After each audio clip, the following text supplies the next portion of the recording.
The letter arrived on a Tuesday. Gideon Varick didn't knock. He rode his horse straight through Silas Rourke's gate, tore the notice off the fence post where Silas had nailed, and read it out loud in the yard, loud enough for the neighboring families passing on the road to hear every word. Then he crumpled it, dropped it in the mud, and laughed. Not a quiet laugh, a long, slow one, the kind of laugh a man uses when he wants you to feel small. A widower and a little girl, Varick said, brushing dust from his coat. That's not a homestead. That's a countdown. He turned his horse around and rode off without once looking back.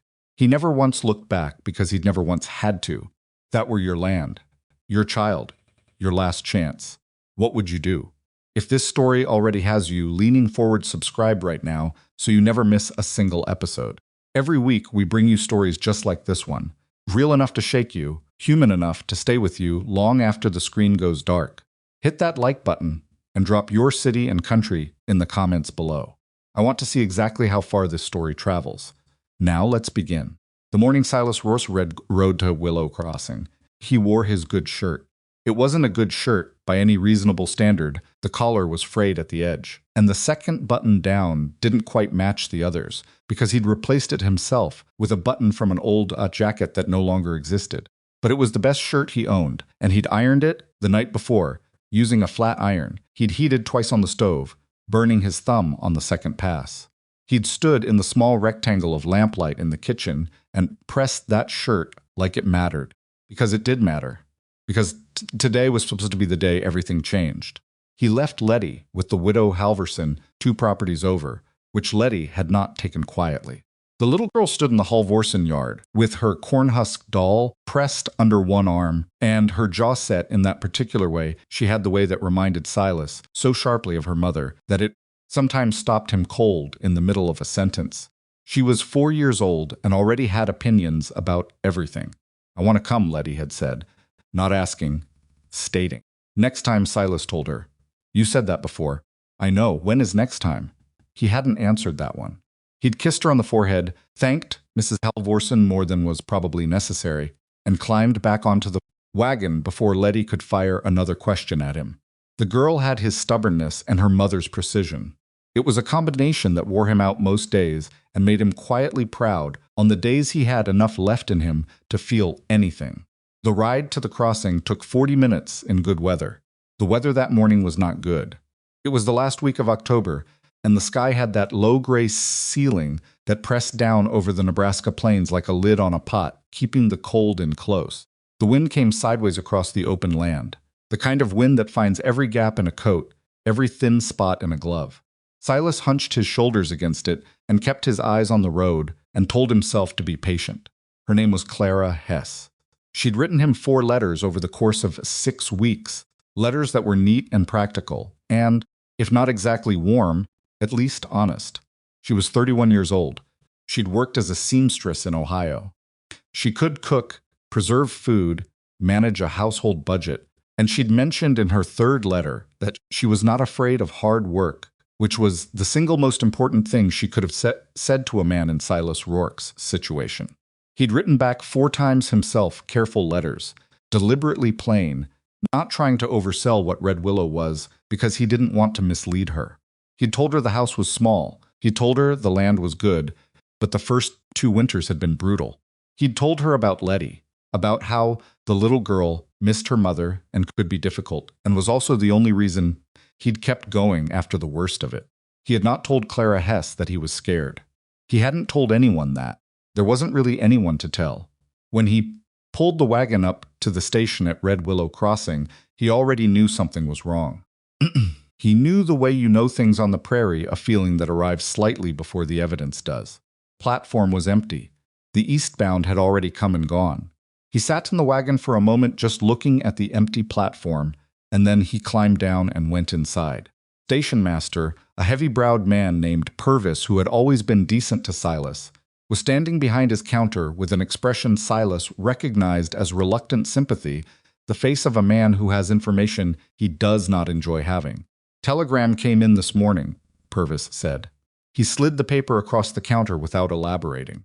Silas picked it up. He read it twice. Then he set it down. Most of its windows were dark. He stood there for what might have been 30 seconds or might have been 3 minutes. He honestly couldn't tell.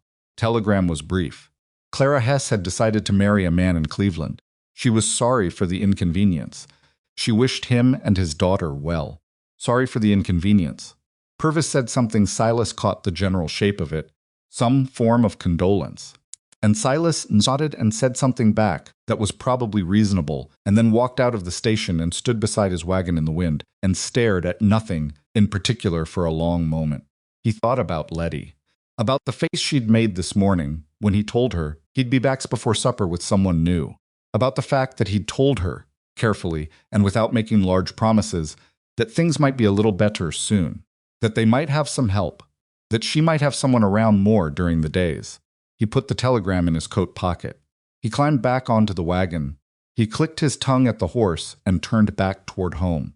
The ride back took 50 minutes because the wind had picked up and was now fully against him. He did not tell Letty that evening what had happened. He made her supper salt pork again, because that was what there was, and she ate it without complaining, even though he could tell by the way she arranged the pieces on her plate that she had thoughts about it. And then he told her that things had been delayed and they'd talk about it more another time. Letty looked at him for a long moment with those eyes that missed nothing. "The lady not coming?" she asked. "Not tonight," he said. She nodded like she'd expected that, which was worse, somehow, than if she'd cried. After she was asleep, he sat at the kitchen table with a lamp and a piece of paper, and he tried to think clearly. Tried to put it in practical terms, the way he always did when things went wrong, because practical terms were the only terms he had much practice with anymore. He had a 4-year-old who needed more care than he could give her. He had a homestead that was surviving, but not by much. The food stores were thinner than he liked. The crop had been decent, but not strong, and with winter coming hard, he needed more labor than one man alone could provide. He'd already worked himself into the ground twice since Eleanor died. He couldn't do it again. He literally could not. He thought about what he was willing to do and what he wasn't. He wasn't willing to deceive anyone. He'd watched men do that, make offers they didn't mean, construct pictures of themselves that didn't match reality, and he'd always found it a particular kind of ugly. He'd spent Eleanor's illness being honest with her about how bad it was, even when honesty was the harder thing. He wasn't going to start lying now to save himself. He wrote the notice by lamplight. It took 3 drafts. He kept crossing things out and starting over, not because he was trying to be poetic, but because he was trying to be accurate, which was harder. What he finally wrote was plain to the point of awkwardness. A homesteader at Red Willow Crossing sought a capable woman for paid household work through the winter months. The house was small, the work was hard, the pay was limited but fair. There was a young child. There was no expectation of marriage. He stated that second point twice, because he wanted to be absolutely clear. He rode to town the next morning and posted the notice on the board outside the general store, and also paid to have it listed in the county paper. Then he came home and went back to work because there wasn't anything else to do. He did not expect much. He was wrong. 11 days later, on a gray Thursday afternoon that had been threatening snow since morning, a woman walked up the road to Red Willow with a canvas bag over one shoulder and a carved wooden cradle balanced under her other arm. Silas was in the yard splitting wood when he saw her coming. Stopped. Set down the axe. Just watched for a moment because there was something about the picture that took a second to make sense. She wasn't in a wagon. There was no horse. She was walking carrying everything she owned, apparently, which was not much, and she walked like a person who was tired, but had decided not to show it. She came through the gate without waiting for an invitation, stopped about 6 feet from him. She was younger than he'd expected, late 20s maybe, though she had the kind of face that might have been a few years older or younger than it looked. Her coat was decent, but not warm enough for the weather. She had dark circles under her eyes that weren't entirely explained by the day's travel. She looked, in all honesty, like someone who had been carrying something heavy for a long time and had gotten so used to the weight she'd stopped noticing it. She set the cradle down on the ground very carefully before she said anything. "Like that came first, Mr. Rourke," she said. "My name is Marin Bellamy. I read your notice." Silas looked at her, then at the cradle, then back at her. "You walked from town?" he said. "The wagon driver let me off at the crossroads. That's 2 miles. I'm aware. There was no edge in it, just a fact. He looked at the canvas bag. Is that everything you brought? Yes. He didn't ask the obvious follow-up question, because there was something in the way she said it that made him feel the question would be unkind. Picked up the axe and leaned it against the stump and said, "Come inside." The kitchen was cold because he'd let the stove go low while he was working outside. He rebuilt the fire while she stood near the door, not presuming, not asking, just standing quietly with her hands folded in front of her. He noticed she didn't remove her coat until the room started to warm up. He noticed that and filed it away somewhere. Letty appeared in the doorway from the back room, dragging her corn-husk doll, and stopped when she saw the stranger. Marin Bellamy looked at the child for a moment. Not in the soft cooing way some women had the way that made small children immediately suspicious. She just looked steady and direct. "Hello," she said. Letty stared at her. "Why do you have a baby bed?" Marin glanced back at the cradle she'd set near the door. Something crossed her face fast, gone before you could really catch it. "It belonged to someone I loved," she said. "I brought it because I wasn't ready to leave it behind." Letty considered this with great seriousness. "My mama died," she said. "I still have her hairbrush." "Then you understand," Marin said. Letty appeared to decide something. She took 3 steps forward and held up the corn-husk doll. "Her name is Pearl," she said. "She's beautiful," Marin said. And she meant it, you could tell. She meant it because she actually looked at the doll before she said it rather than after. Silas watched this and felt something loosen somewhere in his chest, something that had been pulled tight for a long time. He told Marin Bellamy about the work. He told her exactly what it was, the hours, the cold, the fact that the root cellar needed reorganizing and the winter clothing needed mending, and that Letty woke up 3 or 4 times a week with bad dreams, and someone needed to be available for that. He told her the pay was modest. He told her again that there was no obligation beyond work, and that she was free to leave whenever she chose. She listened without interrupting. When he finished, she said, "What happened to the woman who was supposed to come?" He wasn't expecting that question. He paused. "She chose someone else," he said, "in Cleveland." Marin Bellamy looked at him for a moment. "I'm sorry," she said, and she said it simply, the way you say something you actually mean. He said, "I'm managing." She looked around the kitchen, at the sparse shelves and the worn floor and the cold draft that still found its way through the window frame despite the rags he'd stuffed in the gaps. "I can see that," she said, and there was nothing cutting in it. She was simply being accurate, the same way he'd been accurate in his notice. "I'll take the work, Mr. Rourke, if you'll have me," he said. "You don't want to think it over?" "I've been thinking it over for 11 days, she said, "since I read your notice." He nodded slowly. "What are you running from?" he said. He said it quietly, not accusing, just honest, the way he'd approached every hard conversation since learning that dancing around things never helped. She didn't flinch. She looked back at him level and direct. "I'm not running from anything," she said. "I don't have anywhere to run to. That's different." He thought about that for a moment. Then he said, "All right." She said, "All right." That night, Marin Bellamy stood in his kitchen and turned his usual salt pork into something almost unrecognizable. She found the dried herbs in the back of the cupboard that he'd completely forgotten were there. Eleanor's, he realized, from before. She found the partial jar of apple preserves that had been sitting on the shelf. For so long he'd stopped seeing it. She did things to the ingredients that he couldn't quite follow, but that resulted, 40 minutes later, in a supper that made Letty eat everything on her plate and look up with wide eyes and say, simply, "More." Silas ate more too. He didn't comment on it, but he ate more. After Letty was in bed, Marin washed the dishes without being asked. Silas sat at the table, watching the lamp flame and turning his coffee cup in his hands and feeling something that took him a while to name. He'd lived in that kitchen for 4 years. He'd eaten in it, worked in it, sat in it in the dark. Sleepless wouldn't come, and the house felt too large and too quiet all at once. He'd stood at that same counter, washing the same dishes, and felt the space press in around him. That evening, it did not press in. He wasn't sure what to do with that. Outside, the first serious snow of the season had begun to fall. It came quietly, the way it always did, no warning, just suddenly there, softening the corners of everything, covering the muddy yard and the bare fields and the split wood pile he'd been working on that afternoon. By morning, it would look like a different world. But inside the kitchen, the fire was going strong. The stove ticked with heat, and for the first time in longer than Silas could accurately remember, the cold house felt just slightly less empty. He did not know yet what Gideon Varick was planning. He did not know that 11 days after Marin Bellamy walked through his gate, Varick would file papers at the county seat that could take everything from him. He did not. Most of its windows were dark. He did not know that the woman who'd arrived carrying a cedar cradle and almost nothing else about to become the most important person at Red Willow Crossing. He only knew that supper had been the best meal he'd eaten in months, that his daughter had smiled, that the fire was warm. For that one night, at the bitter edge of winter, that was enough.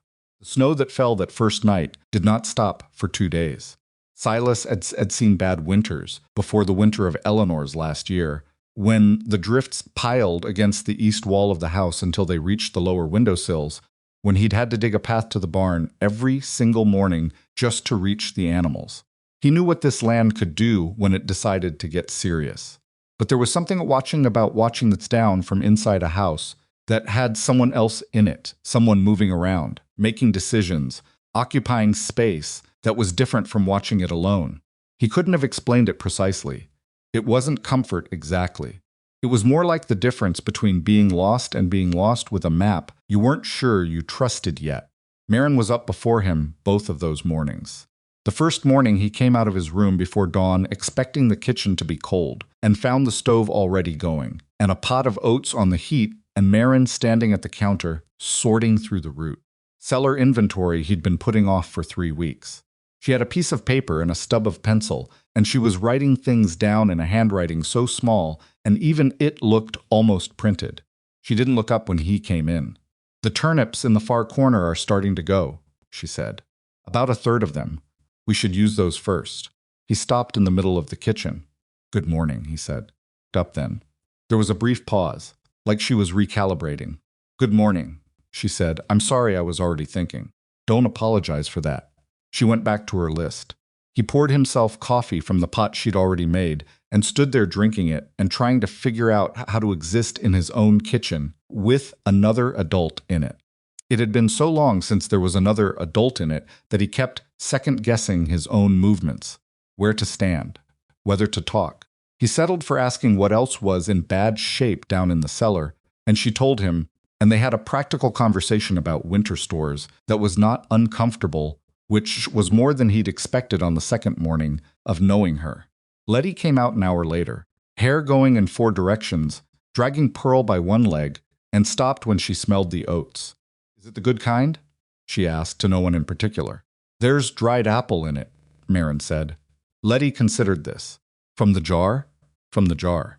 The little girl climbed up onto her chair and set Pearl against the table edge the way she always did. Eleanor had done the same thing with a rag doll. As a child, Silas had been told, which was the sort of small detail that stuck in him like a splinter. He watched Letty eat and thought about all the mornings he'd put plain oats in front of her, and she'd eaten them without complaining because she was 4 years old and didn't yet know she was allowed to want better. That thought sat in him in a way he didn't like. The second morning was harder in a different way. The snow had stopped overnight, but the cold had settled in. For real, the kind of cold that was not wind and drama, but simply constant and close and present, working its way into everything. Silas spent most of the day outside, doing the things that couldn't wait, checking the stock, reinforcing the shelter wall on the north side, where the boards had been worrying him since September, digging out the paths that the drifts had swallowed. He worked until his hands were past cold and into that dull ache that meant he'd pushed long enough, and then he came inside and found Marin at the table with Letty. The two of them bent over something. Marin had found an old flour sack and cut it into pieces, and she was showing Letty how to stitch a simple seam. Letty was holding a needle with the focused intensity of someone performing surgery. Her tongue was sticking out slightly from the corner of her mouth. Silas stood in the doorway for a moment without announcing himself. "Pull it through, don't tug," Marin said. "If you tug, the thread bunches." "It's bunching," Letty said accusingly, as if the thread had done it on purpose. "Because you tugged." "I didn't tug that hard." "You tugged." Letty said a sound that was somewhere between a sigh and a groan, and then very carefully, almost comically carefully, pulled the thread through again. Did not bunch. She looked up at Marin with an expression of pure vindicated satisfaction. "See," Letty said. "Good," Marin said. Not gushing, just acknowledging it, which, Silas had already noticed, was exactly the right response for Letty, who was suspicious of excessive praise, the way some children were suspicious of strangers. He came fully inside and shut the door, and Letty showed him her stitching, and he said it was fine work, which it genuinely was for a 4-year-old who'd been doing it for an hour. Marin started supper without being asked, and Silas went to sharpen his axe because it had been needing it for a week, and he'd kept putting it off. And somehow the evening passed without anyone having to try very hard to fill it, which was a thing he hadn't thought possible. That was the first week. The second week was different. The second week Marin found the state of the winter clothing and said nothing directly. But Silas came in from the barn one afternoon to find every coat and pair of trousers they owned laid out on the table, organized by what needed immediate attention and what could wait. She had a sewing kit open, and she was already working on the seam in his heaviest coat, the one he relied on for the worst mornings, without having said a word about it. He stopped and looked at the spread of clothing on the table. "You didn't have to do that," he said. "I know," she said, not looking up. He stood there, feeling the particular discomfort of having someone do a necessary thing you'd been neglecting. "Marin, the lining on Letty's coat is pulling away from the collar," she said. "She's been cold in a way she doesn't need to be. I'll fix it today." He didn't say anything to that. There wasn't much to say. He went back to work. That evening he sharpened her sewing scissors without mentioning it. He'd noticed they were pulling slightly rather than cutting clean. He left them on the counter before she came back from putting Letty down and said nothing about it when she found them. She looked at the scissors, then at him, then back at what she was doing. She said nothing either. That was how they operated, the two of them, in those early weeks. Not through conversation so much as through paying attention. He noticed what she needed before she asked. She noticed what he'd been neglecting and addressed it without making it into something. It was practical. It was efficient. And underneath the practicality, there was something that neither of them had a ready word for, something that was simply the sensation of being seen by another person, of mattering to someone's daily thoughts. He hadn't realized how much he'd missed that until it came back. The third week of November, Letty put her cornhusk doll inside the cedar cradle. Silas noticed it. In the evening, the cradle sat near the fireplace, where Marin had put it when she first arrived, out of the way but visible, and now Pearl was lying in it with the cornhusk arms folded across the front. He looked at it for a moment without saying anything. Marin was at the table with her mending, and she either didn't notice or pretended not to. He thought about asking Marin how she felt about it, whether it bothered her, Letty's doll in the cradle, that had belonged to her sister's unborn child. But he didn't ask, because there was something in the way Marin had glanced at it briefly, and then returned to her work that told him asking would be the wrong move. Some things were better left to settle on their own. Later, after Marin had gone to her room, and the fire had burned down to coals, Silas sat in the near dark and looked at the cradle with Pearl in it and thought about the fact that this woman had walked 2 miles in the cold carrying that cradle under one arm because she couldn't leave it. He thought about what it cost to carry grief that visibly, to not put it in a box somewhere and cover it over. He'd boxed Eleanor's things within 2 months of her death. Everything except the hairbrush that Letty had found first. He'd told himself at the time that it was practical, that it was better for Letty. He'd never quite believed either excuse, but he'd lived with it. He sat with that thought until the fire went completely out and the cold started reclaiming the room, and then he went to bed. November turned hard at the end. Not catastrophically, it wasn't the winter of Eleanor's illness. Not yet, but hard enough that Silas was working at the outer edge of what he could manage. The north fence had 2 sections that needed attention before a heavy snowfall could bring them down entirely. The stock needed constant checking. The wood supply was adequate, but not the comfortable adequate he liked. He needed to get more split and stacked before January made the work genuinely dangerous. He was doing 3 men's work with 1 man's body, and it was starting to show. He came in one evening with his hands shaking from the cold, not badly, but visibly, and sat down at the table and tried to wrap them around his coffee mug and couldn't quite make them cooperate. Marin set a bowl of stew in front of him and then sat down across from him, which she didn't usually do. Usually she ate with Letty earlier and cleaned up and worked on her mending while he ate alone. He'd told her once that she didn't need to structure her time around him, that she should eat when and how she wanted, and she'd taken him at his word. Tonight she sat across from him. He ate. She was quiet. Then she said, "Which fence sections?" He looked up. "The north fence," she said. "Which sections?" he told her. She nodded like she was filing it away. "I can do the smaller one myself," she said. "Post that's loose but not broken. I've set fence posts before." "It's cold work," he said. "I know what cold work is, Mr. Rourke." He'd noticed she still called him Mr. Rourke. He'd told her twice.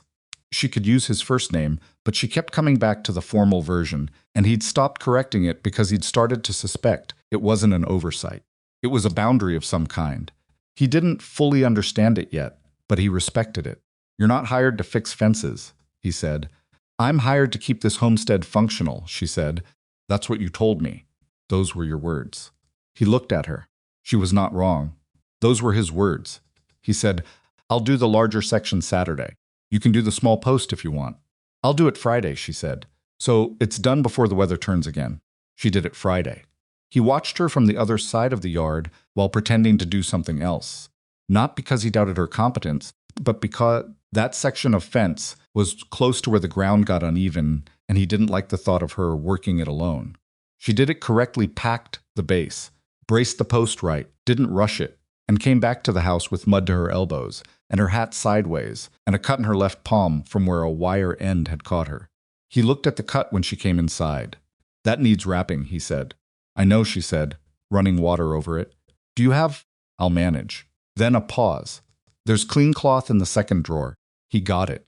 He wrapped her hand while she held still, not making a fuss about it, and he tied it off, and she said, "Thank you," in a voice that was simply that thank you, nothing else layered under it, and they went back to their separate work. He thought about that for the rest of the afternoon.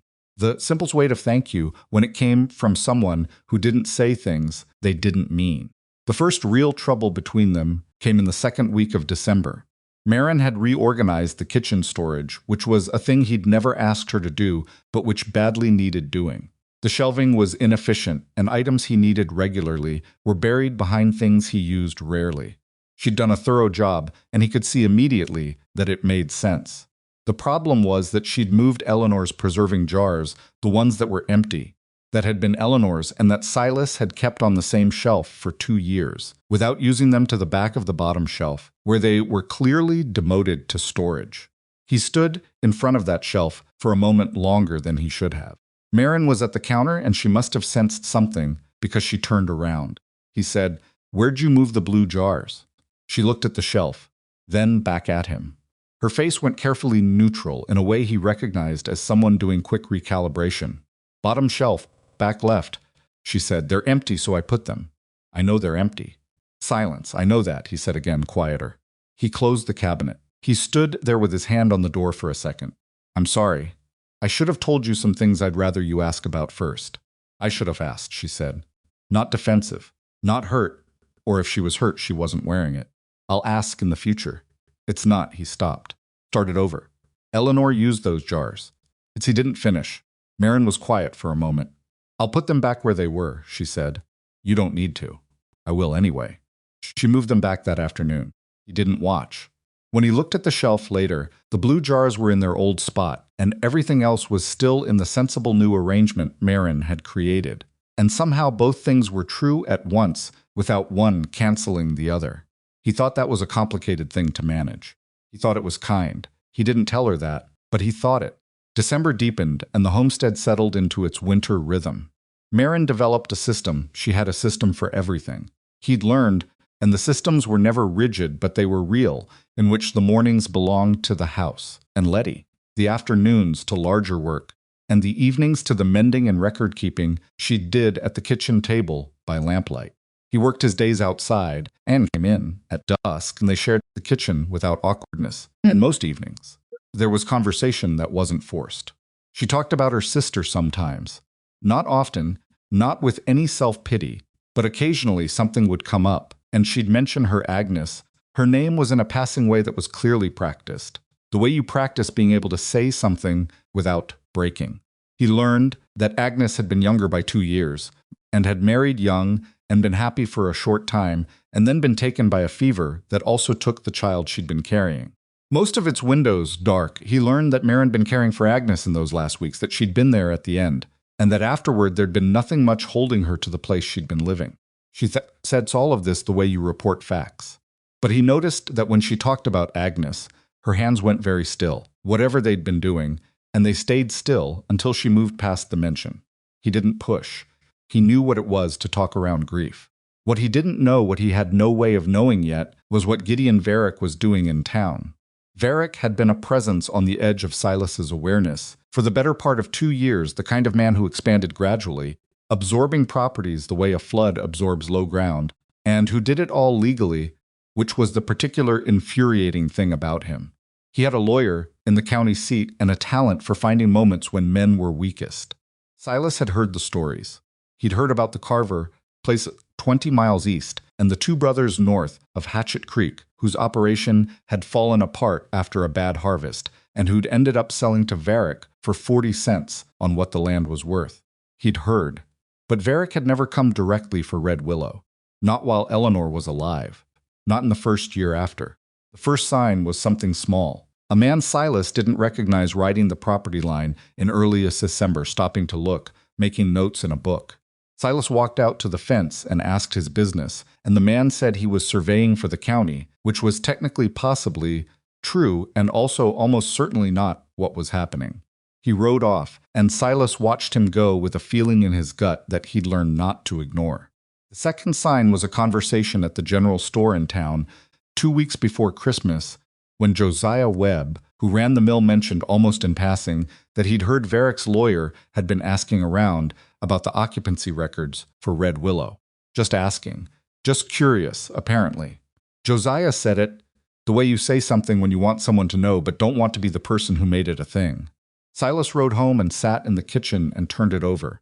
Maren was putting Letty to bed, and he could hear through the wall the particular sound of that ritual ends Maren's voice, low and steady, and Letty's higher one, asking questions the way she always did at bedtime, as if she was trying to delay sleep by demanding information.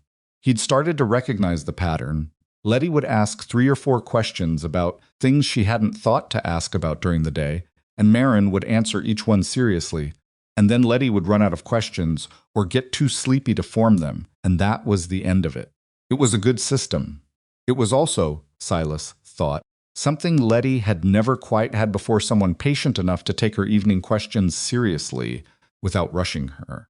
Maren came out of Letty's room and found him at the table. She looked at his face. "What happened?" she said. "Not a question." "Probably nothing," he said. "Tell me the nothing." So he told her. About the man on the property line. About Josiah's information at the store. He told her what he knew of Varick, the pattern of it, the methodology, the way the man waited for weakness, the way cold waits for a crack in the wall. He told her straight, because she'd told him straight from the first day, and he owed her the same. When he finished, she was quiet for a moment. She poured herself coffee and stood at the counter, holding the cup and looking at the middle distance in the way she had when she was thinking hard. "He's looking at whether you can maintain the homestead claim," she said. "That'd be my red. He's been watching for a while. Probably." She set the cup down. "What does the claim require? What exactly do you need to prove?" He told her what he understood of it: continuous occupation, documented improvement, a functioning household rather than temporary settlement. He told her that a widower raising a small child alone had been used before as an argument against stability, against the likelihood of a claim succeeding long term. Maren absorbed this. When would he file? If he's going to. I don't know. He doesn't announce things. She nodded, picked up her coffee again. She was looking at him with an expression he couldn't entirely read, though over the weeks, he'd gotten better at reading her. There was something working behind her eyes, something being calculated, that she hadn't decided yet whether to say. "Go to bed, Maren," he said. "I'll figure it out." "I know you will," she said. "That's not what I'm thinking about." He waited. "I'm thinking," she said carefully, "about the fact that I've been here 6 weeks and this homestead looks and runs better than it did when I arrived. I've seen it. The records you keep add to them, Every repair, every improvement, every cord of wood and preserved jar and fence post. Write it down. All of it. That'll take time. I'll do it, she said. I keep records naturally. Let me build you a ledger. He looked at her. Why? The question came out more blunt than he intended, but she didn't seem offended by it. She turned her coffee cup in her hands. Because Letty put her doll in my cradle, she said, and nobody paid her to do that. He didn't have an answer to that. He wasn't sure one was required. He went to bed, and she stayed up, and in the morning there was a notebook on the kitchen table with the first 14 pages, already filled small, even handwriting, dates and descriptions and measurements, going back as far as she could reconstruct from memory and what she'd observed. He picked it up and read 6 pages before Letty came out wanting breakfast, and he set it down. It was meticulous. It was thorough in a way that his own record-keeping never had been. And reading it, seeing his homestead documented in that precise and careful hand, he felt something that might have been the earliest shape of hope, or might have been something else. Something he wasn't ready yet to put a name to. Christmas came and went. Silas had been dreading it the second Christmas without Eleanor. The way the holiday put its thumb on every absence. He'd bought Letty a small wooden horse from the store in town, which was more than he could comfortably afford, and he'd wrapped it in the piece of brown paper Sir Marin had saved from the last store delivery because nothing was wasted at Red Willow. Now, nothing at all. Marin made a spice cake with ingredients Silas didn't know they had, which turned out to be, because she'd saved small amounts of things over the previous weeks, a little nutmeg here, some dried ginger there with this specific end in mind. She did not explain this when she produced the cake. She just produced it. Letty lost her mind entirely over the wooden horse. She named it Gray, despite it being painted brown, and spent the entire morning galloping it across every flat surface in the house. She galloped it across Silas's knee. She attempted to gallop it across Marin's mending, which Marin relocated with the calm efficiency of someone accustomed to small disasters. She put Gray in the cedar cradle with Pearl and arranged them both carefully, and then reconsidered and moved Gray to the windowsill, where he could, she explained, see outside. Silas watched his daughter all that morning with a feeling that was something like relief and something like sadness, and something else underneath both, something quiet and persistent. He watched how Letty moved between the two of them, coming to him to show him things, going to Marin to ask about things. And he thought about how a child understands household mathematics in a way adults sometimes forget. She counted the number of people in the room, registered whether there was enough warmth to go around, and adjusted herself accordingly. Letty had not had enough warmth to go around in a long time. She was good at making do. But you could see, if you paid attention, how she expanded in the presence of more of it. He caught Marin watching Letty at one point, that particular look on her face that went somewhere deep before she pulled it back. He didn't ask, but he noticed. January announced itself by dropping the temperature to something serious in the first week and keeping it there. Most of its windows were dark. The mornings turned brutal, the kind of cold where the air in the house dropped below the floor at night, and the water in the kitchen basin skinned over with ice before dawn. Silas built up the fires every morning before anyone else was up, which meant he was running on 5 hours of sleep most nights, which meant his concentration started going in the afternoons, and he made a mistake on the north shelter that cost him 3 hours of rework on a day he couldn't afford to lose. He came in from that afternoon, swearing quietly, his hands raw, and Marin looked at him and said nothing, and put a fresh pot of coffee on the stove. He sat down and put his face in his hands, and sat like that for a minute. I put the brace on the wrong side, he said, into his palms. Can it be fixed? Already fixed it. Lost the afternoon doing it. Then it's done. He looked up. She was watching him with that steady look. She had not sympathetic in the soft way. Not the way that made you feel like a child being consoled, but the way that recognized the thing was hard and simply stood alongside it. You're sleeping 4 hours, she said. 5. 4, she said. I hear you up at 3. He didn't argue. Let me take the first fire, she said. I wake early anyway. That's not your job. You keep saying that, she said, and I keep thinking your definition of my job is very narrow. He looked at her. I'm here to keep this homestead, she said. That's what you said. If you fall down from exhaustion in January, the homestead doesn't run. She paused. Let me take the first fire. He let her take the first fire. He started sleeping 6 hours. It made a difference that embarrassed him slightly, how much difference 6 hours made versus 4. He started thinking clearly again in the afternoons. He stopped making the kind of mistakes that cost him hours of rework. Marifin said nothing about it, claimed no credit, just continued getting up at 3 and having the fires going by 4, and sometimes being already on her second cup of coffee when he came out of his room. He started putting her coffee cup on the stove to keep it warm before he went to bed. She started leaving his gloves by the door in the morning, warmed near the fire, ready for when he went out. Neither of them commented on these things. But Letty noticed. Letty noticed everything. She was 4 3/4. Now the 3/4 mattered enormously to her, and she had a child's unfiltered accuracy about the texture of things, about the temperature of a room that had nothing to do with the stove. One morning in late January, she was sitting at the breakfast table, and she looked up at Silas, who was putting on his warmed gloves, and then at Marin, who was at the counter, and she said with great conversational casualness, "Are you two friends now?" Silas looked at Marin. Marin looked at the counter. "We're working on it," Silas said. Letty seemed to find this a satisfactory answer. She went back to her oats. Marin, very carefully, did not look up from whatever she was doing at the counter. But Silas caught the edge of it, the slight tightening at the corner of her mouth that might, if you were being generous, have been the start of something like a smile. It was still January. The worst of winter had not finished with them yet. Gideon Varick had not shown his full hand. The land was still contested in ways they didn't yet completely understand, and the battle that was coming would be harder than either of them was ready for.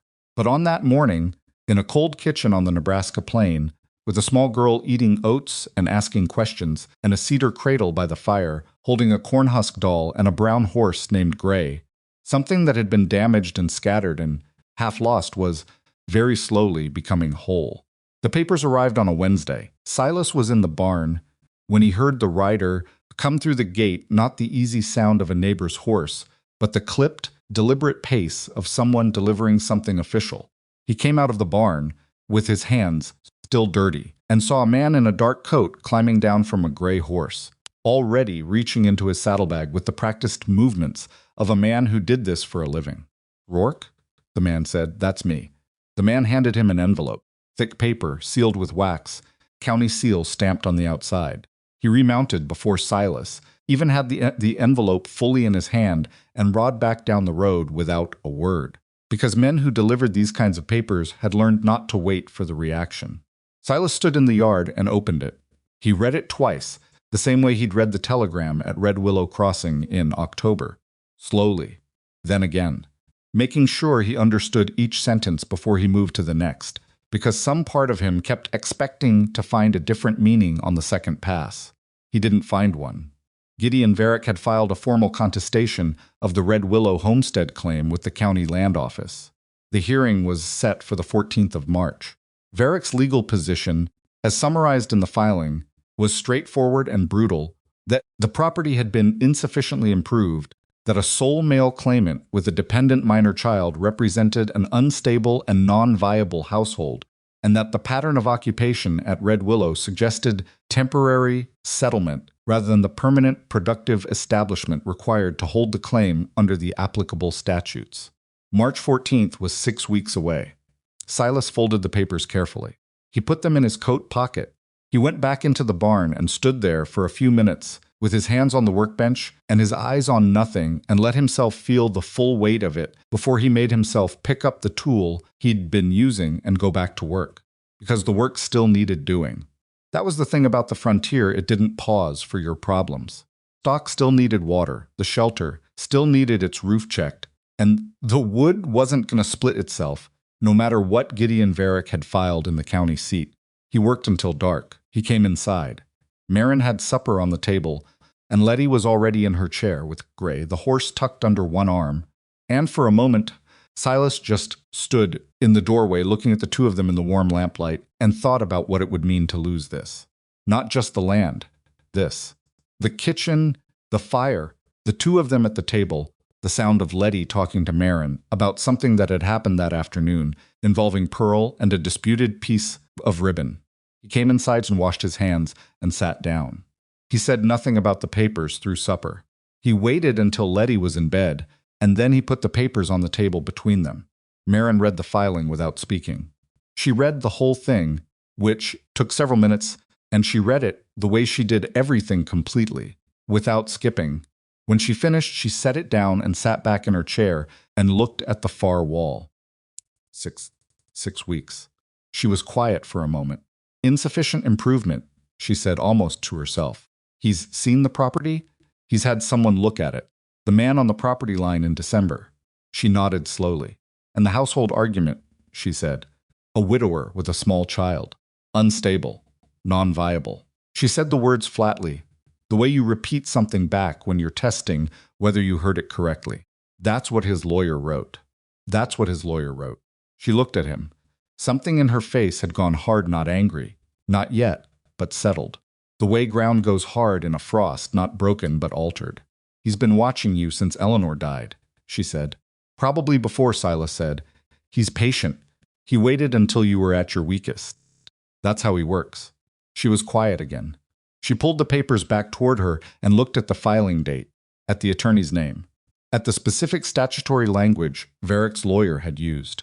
Silas watched her reading and thought that whatever Marin Bellamy was doing inside her head right now, it was not panic. He couldn't have said exactly what it was, but it was organized. It was moving in a direction.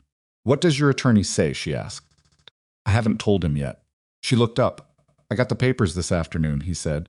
Right. She thought for a moment. Go to him tomorrow. First thing. I was planning to. Take the ledger.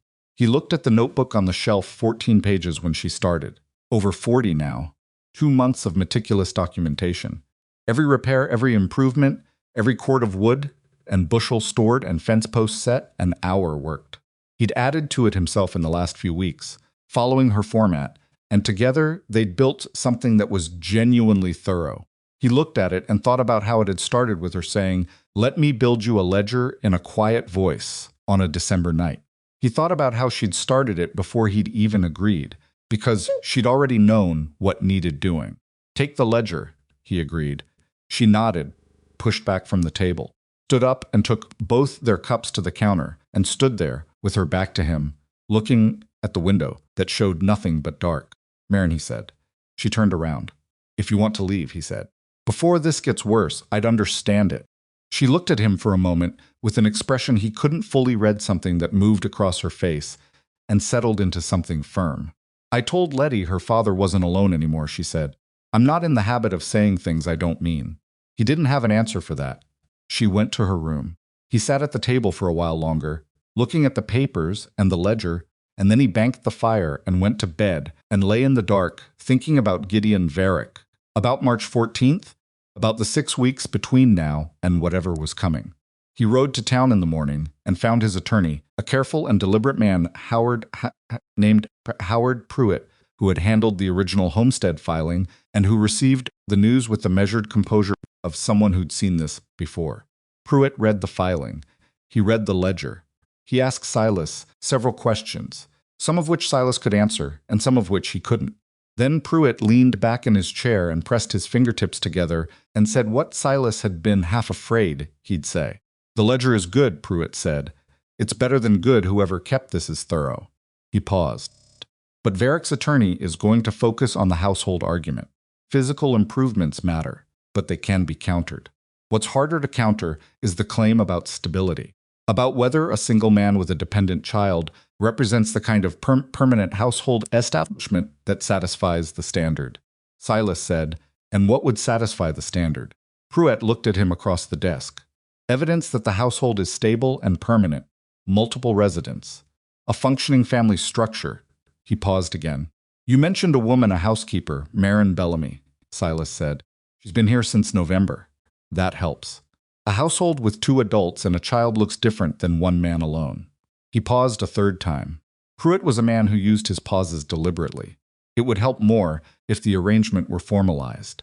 Silas was quiet. I'm not telling you what to do, Pruitt said carefully. I'm telling you what the law sees. The law sees a household. What makes a household is people in it. And what makes those people's presence legally meaningful is whether that presence is permanent, committed. Silas rode home in the cold and thought about that word all the way back. Committed. He turned it over from every angle, the same way he turned a problem piece of wood, looking for the grain, looking for where it would split and where it would hold. He didn't say a thing to Marin that evening. He needed to think first.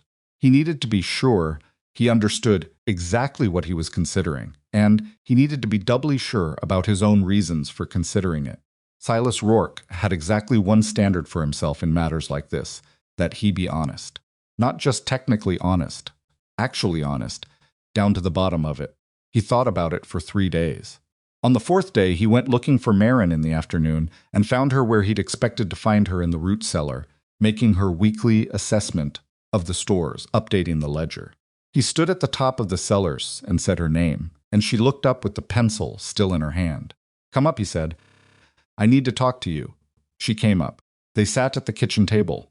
Letty was at the Halverson place for the afternoon, a semi-regular arrangement that had developed since November, Mrs. Halvorson being one of those women who managed to absorb other people's children into her household without noticing the addition. Silas put his hands flat on the table. He'd thought about how to start this, and he'd decided the only way was straight, so that was how he went. "Prout told me that the strongest thing I could do for the hearing is present evidence of a stable, permanent household," he said. "A family establishment." He said having you here helps. He said it would help more if your presence here was official, formalized. Marin's face didn't change. She was looking at him steadily. "I'm talking about marriage," he said.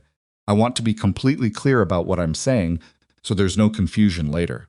I am asking you to consider marrying me, not because I own you anything, not because you owe me anything, not as payment for what you've done here, as a partnership, a legal and practical partnership that would protect this homestead and protect you too. Give you something here that's yours in law, not just an arrangement." Marin said nothing. "I know what I'm asking," he said. "I know it's not small. I know you came here for work, not for this. And I'm not going to pretend this is something other than what it is. It's practical. It started practical. But I want you to know that I've thought about this from your side, not just mine. What it asks of you, what it gives you and what it doesn't." He paused. "I'm not a man who's going to pretend." Marin was quiet for a long moment. Long enough that he started to wonder whether he'd badly misjudged something. Then she said, "If I say no, does the arrangement change?" "No," he said, immediately. "Nothing changes. You stay. We do what we can with the hearing. And whatever happens, happens." She looked at the table, at her own hands, and she put down the pencil. When she came up and it was sitting on the edge of the table and she moved it slightly, just to move something. "If I say yes," she said, "I want to be clear about what that means. Tell me." "Letty comes first," she said, "always. Before any disagreement between us, before any difference of opinion, before anything, Letty comes first." "She already does," he said. "I know, I'm saying it explicitly, so we're both saying it." She met his eyes. "I'm not a woman who becomes someone's property because she's become someone's wife. I've watched that happen to women I knew. I won't live like that. I need to be an equal partner in this homestead, or I need to be gone, and those are the only 2 options as I have. I don't want a dependent," he said. "I want someone alongside me. That's all I've wanted since Eleanor died, someone alongside, not beneath." Something in her face shifted, not softened exactly, acknowledged. "And I need you to know," she said, and her voice dropped slightly, not dramatically, but honestly, the way a voice drops. "When you get down to the real thing, that I am not I haven't been." She stopped. Tried again. "I am not someone who has a great deal left that isn't broken. You should know that going in. I'm not offering you something whole." He looked at her. "Neither am I," he said. She was quiet. "Marin," he said, "I'm not looking for whole. Whole isn't what's here. What's here is 2 people and a little girl and a homestead that someone is trying to take. And the question is whether we fight for it together or separately." He paused. "I'd rather together." She looked at him for a long time. Stove ticked. Outside, the wind was doing its usual January business against the window frame. The kitchen smelled like the soup she'd had going since morning. "I have conditions," she said. "You've stated 2. Are there others?" "One more." She folded her hands on the table. "If at some point this becomes, if something changes between us, if this stops being what you need or what I need to know that I can say that I can say it and be heard. That we won't trap each other in something that's doing neither of us good." He thought about that. It was not the condition he'd expected, which was possibly why it hit him the way it did, not hard, but true. I can agree to that, he said. Then she said. She stopped. She looked at the table, then at him. Then yes, if you're sure. I'm sure, he said. All right, she said. She exhaled once, a short breath, like something had been decided that couldn't be undecided. All right. He sent word to Pruitt that afternoon. Pruitt sent back a note saying he could arrange a civil ceremony at the courthouse in 10 days, which was the fastest legitimate option. 10 days was fine. Neither of them needed elaborate. Those 10 days were strange. Nothing changed in the practical architecture of their days. The morning fires, the work, the meals, Letty's bedtime questions, the evening lamplight, and mending. The house ran exactly as it had been running, but something was different underneath the surface of it. Some pressure that wasn't uncomfortable but was present, the way the air in a room changes before a storm without any visible sign. Silas found himself noticing things more. The way Marin moved through the kitchen with an ease she hadn't had in November, when she'd still been learning where everything lived. The way Letty had developed the habit of finding Marin whenever she had a question, not every question, not the ones that were for her father, but a specific category of question that Silas suspected involved things Letty thought he might not know.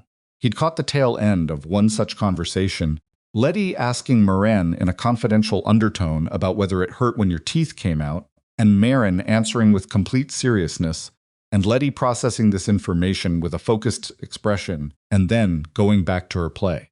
He noticed these things and thought about what they meant and tried not to think too hard about what else they might mean, because he'd agreed to be honest with himself, and the honest answer to what else they might mean was something he wasn't ready to examine fully. On the 6th day, Letty asked him why Marin was going to the courthouse. He'd been wondering when this would come up. He'd told Letty, in simple terms, as honestly as he could manage for a 4 3/4-year-old, that he and Marin were going to make their arrangement official, that Marin was going to be part of their family in the way that meant she was staying. Letty had listened to this carefully. Like for always? She said. That's the idea, he said. She thought about it. Does Marin want to? The question knocked him slightly sideways. He hadn't expected it to be that precise. Yes, he said, she does. Letty seemed to find this information settling. Okay, she said. Then can I bring Pearl to the courthouse? Pearl should be there if it's important. Pearl can come, he said. On the morning of the ceremony, Marin came out of her room, wearing a dress he hadn't seen before, not new, clearly. It was the kind of dress you'd had for a while, but the best one, pressed carefully. Her hair was done differently than usual. She looked like herself, but a version of herself that had taken the morning seriously. She looked, he thought, like someone who had decided that a thing mattered. He'd put on the good shirt, the frayed collar one he'd worn to the station back in October, the one with the mismatched button.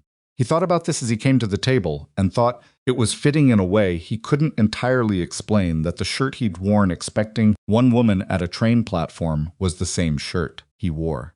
To make official what had actually happened instead. He didn't say that out loud. It seemed like too much. Letty brought Pearl. She also brought Gray, in case Pearl got lonely. The ceremony at the courthouse lasted 11 minutes.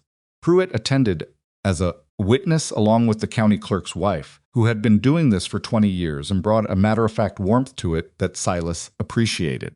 The justice of the peace was a dry-voiced man named Albright, who said the words with complete efficiency and paused at the right moments with the patience of someone who understood that people sometimes needed an extra breath. When it was done, Marin signed her name on the document, then Silas, then Pruitt and the clerk's wife as witnesses. Letty, who had been standing beside Marin holding Pearl and watching the proceedings with intense concentration, looked up at Silas when the papers were signed and said, "Done?" "It's done," he said. She looked at Marin. "Are you our family now?" Marin looked down at Letty. Her expression did something complicated, moved through several things quickly, and landed somewhere that was not a performance. "I am," she said. Letty reached up and took her hand. Not dramatically. Just took it, the way a child takes a hand when they've decided it's reliable. They rode home. It had snowed lightly overnight, and the road was clean and white, and the sky was high and pale blue, the kind of winter sky that promised nothing but cold and was beautiful anyway. Silas drove the wagon and Marin sat beside him, and Letty was between them with Gray and Pearl on her lap, and nobody said much. But it wasn't the silence of nothing. It was the silence of something that had been decided and didn't need more words than it had already used. When they got home, Marin made a meal that was better than the usual evening meal. Not dramatically different, she'd had the same ingredients she always had. But she'd made an effort, the kind of quiet effort that didn't announce itself. Silas noticed. He said nothing, but he noticed. After Letty was in bed, they sat at the kitchen table the way they usually did, and Silas poured 2 cups of coffee and set one in front of Marin and sat down. "We should talk about the hearing," he said. "Pruitt wants to meet next week." "I know," she said. "There are things in the ledger I want to cross-reference against the filing language before we go."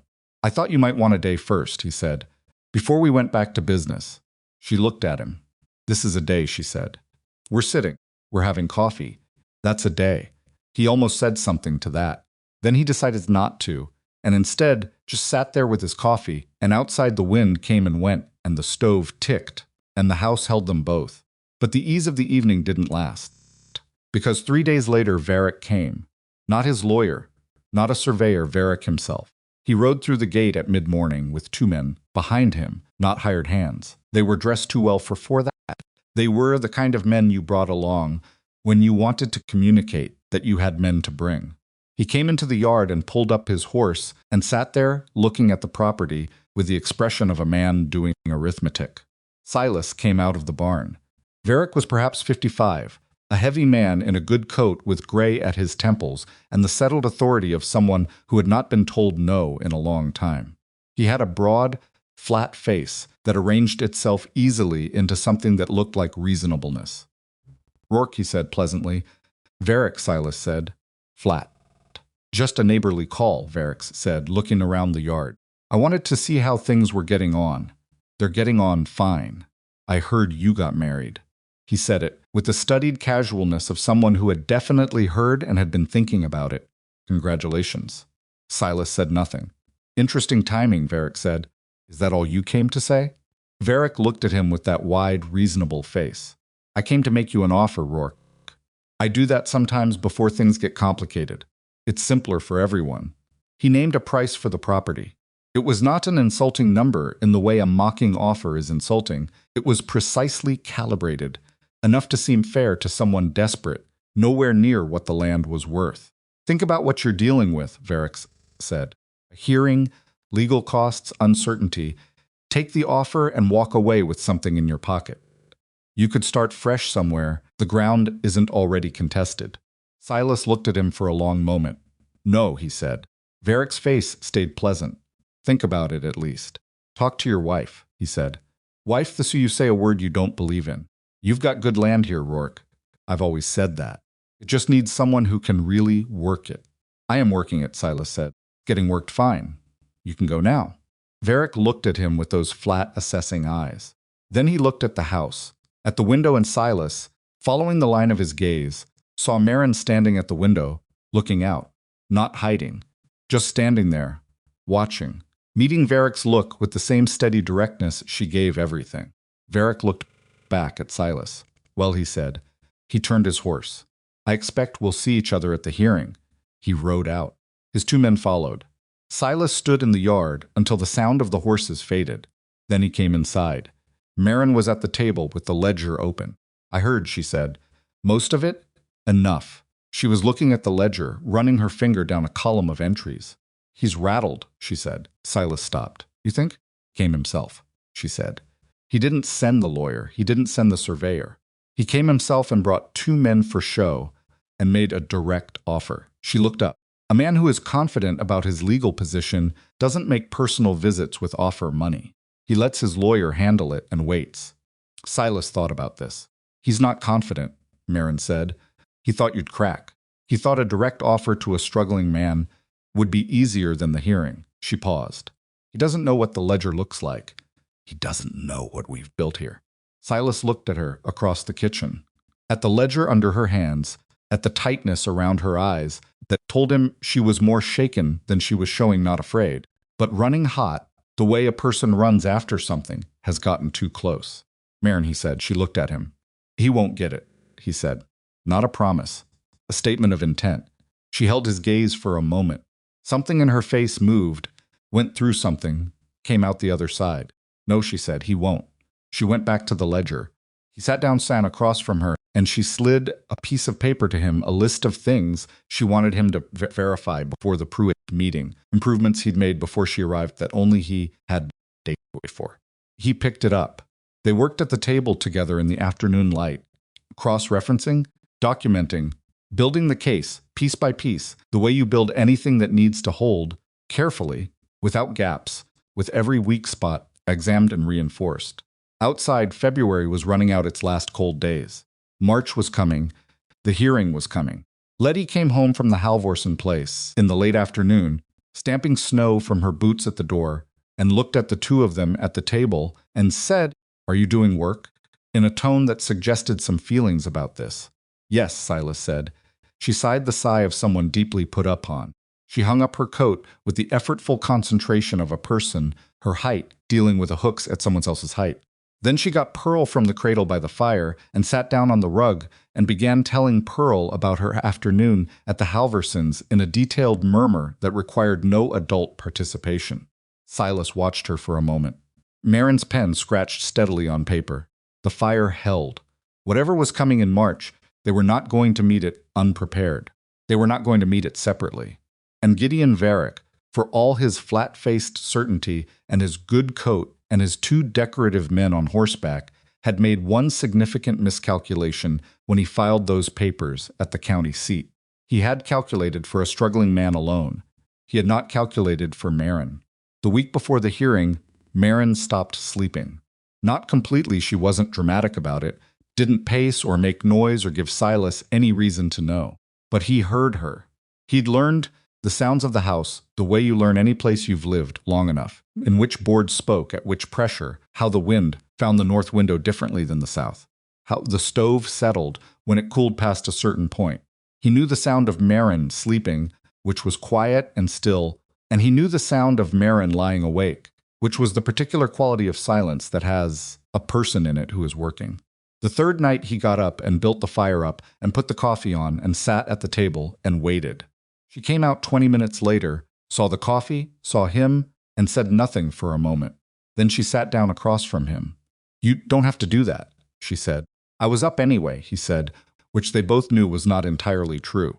She wrapped her hands around the cup. Outside, the March wind was doing its worst, not cold the way January was cold, but mean, gusty, the kind of wind that had February's leftover grievances in it. The hearing was in 6 days. "Tell me what you're working on," he said. She looked at him. "Varick's attorney is going to argue that the marriage is a convenience," she said. "He's going to say we married to satisfy the household requirement, that it's legal but not genuine." She paused. "He won't be entirely wrong about the reason." "He'll be wrong about genuine," Silas said. She looked at her cup. "Will the hearing officer see it that way?" "Pruitt thinks the ledger carries most of the weight regardless." "Pruitt thinks," she said, not cutting. She respected Pruitt, but thinking out loud. "What the ledger proves is improvement and occupancy. What it doesn't prove is permanence. Intent." She turned the cup in her hands. "Varick's going to stand up in that room and tell a story. His lawyer is going to tell a story about a failing farm and a desperate man and a marriage made on paper. And we need a better story." Silas looked at her across the table. The lamp between them was turned low, and in that light, she looked tired, in a way she usually didn't let show the dark circles back, the tension in her jaw she carried when she was grinding through something. She'd been carrying that tension for 10 days now, since Varick's visit, since the numbers on the calendar started meaning something. "What kind of story?" he said. "The true one," she said, "which is more complicated than what Pruitt knows." She looked at him directly. "I need to know something, and I need you to answer me straight. Go ahead." "What did you think," she said carefully, "when you asked me to marry you? Not the practical calculation. What did you actually think?" Questions sat there between them for a moment. Silas looked at the table. It was the kind of question he was not naturally equipped to answer quickly, because he was a man who'd spent two years keeping his internal life at arm's length from anyone who might witness it, including himself. He thought about saying something general and practical, and realized she'd see straight through it, and the damage would be worse than just being honest. I thought it was the right thing, he said slowly. For the land. For Letty. He paused. And I thought I didn't want you to leave. She held very still. Not just because of what you do here, he said. Because of who you are when you're here. I'd gotten used to it. To you. He looked at her. That's the truth. She was quiet for a long moment. Long enough that the fire popped once, and the wind hit the window and settled back. Stayed, she said finally, because I didn't want to leave either. And I wasn't entirely sure when that started being true. She looked at him. That's the true story, Silas. That it happened the way things happen when people work alongside each other long enough. Nobody planned it. It just settled. It was the first time she'd used his first name without catching herself. He didn't point it out. That's not a bad story, he said. No, she said. It isn't. She finished her coffee. Get Pruitt to let me speak at the hearing. He looked at her. Pruitt won't like that. I know he won't. Tell him anyway. Marin, I kept the ledger, she said. I know every entry in it. I walked the property in December in frozen ground because I needed to know what we had. I fixed the fence post, I organized the cellar and stretched the winter stores, and kept Letty while you worked 14-hour days. She met his eyes steadily. If anyone can speak to what this household is, it's me. Not just because I can document it, because I lived it. He looked at her for a long moment. I'll tell Pruitt, he said. She nodded. Stood up, took both cups to the counter and rinsed them the way she always did before going to bed. At her door she stopped. Silas, yeah. Thank you for the coffee, she said. She said it simply the same way. She said everything she meant. Any time, he said. She went to her room. He sat at the table for a while longer and listened to the wind and thought about the words any time and how they'd felt completely true when he said them. Pruitt did not like it. He said so in his office the following morning with the careful directness of a man who just understood that being liked was less important than being right. He said that having Marin speak introduced variables he couldn't control, that Varick's attorney, a man named Cates who had been doing this for 15 years, would cross-examine her in ways that could damage their case more than help it. That a woman speaking in her own behalf at a land hearing was not a thing the hearing officer would be accustomed to, and unfamiliarity bred skepticism. Marin listened to all of this. She was sitting in the chair across from Pruitt's desk with her hands in her lap and the ledger on the desk between them, and she waited until he was fully finished before she said anything. Mr. Pruitt, she said, what is Cates going to argue? Pruitt looked at her. He'll argue the marriage is a legal convenience, that the occupancy is recent, that the household is a construction designed to satisfy a statutory requirement rather than a genuine. Then I need to speak, she said, because those are things I can answer, and you cannot. You can show the ledger. I can explain what it cost to build it. She paused. Cates is going to put Silas on the stand and try to make him look like a man performing stability. I am going to be sitting in that room. The hearing officer is going to look at me and wonder who I am and what I'm doing there. Let me tell him. Pruitt looked at her for a long moment. He looked at Silas. Silas shrugged slightly, which meant, I told you. I'll allow her to speak, Pruitt said finally, if and only if we prepare for every question Cates is likely to ask. All of them, including the ones that are going to be uncomfortable. Fine, Marin said.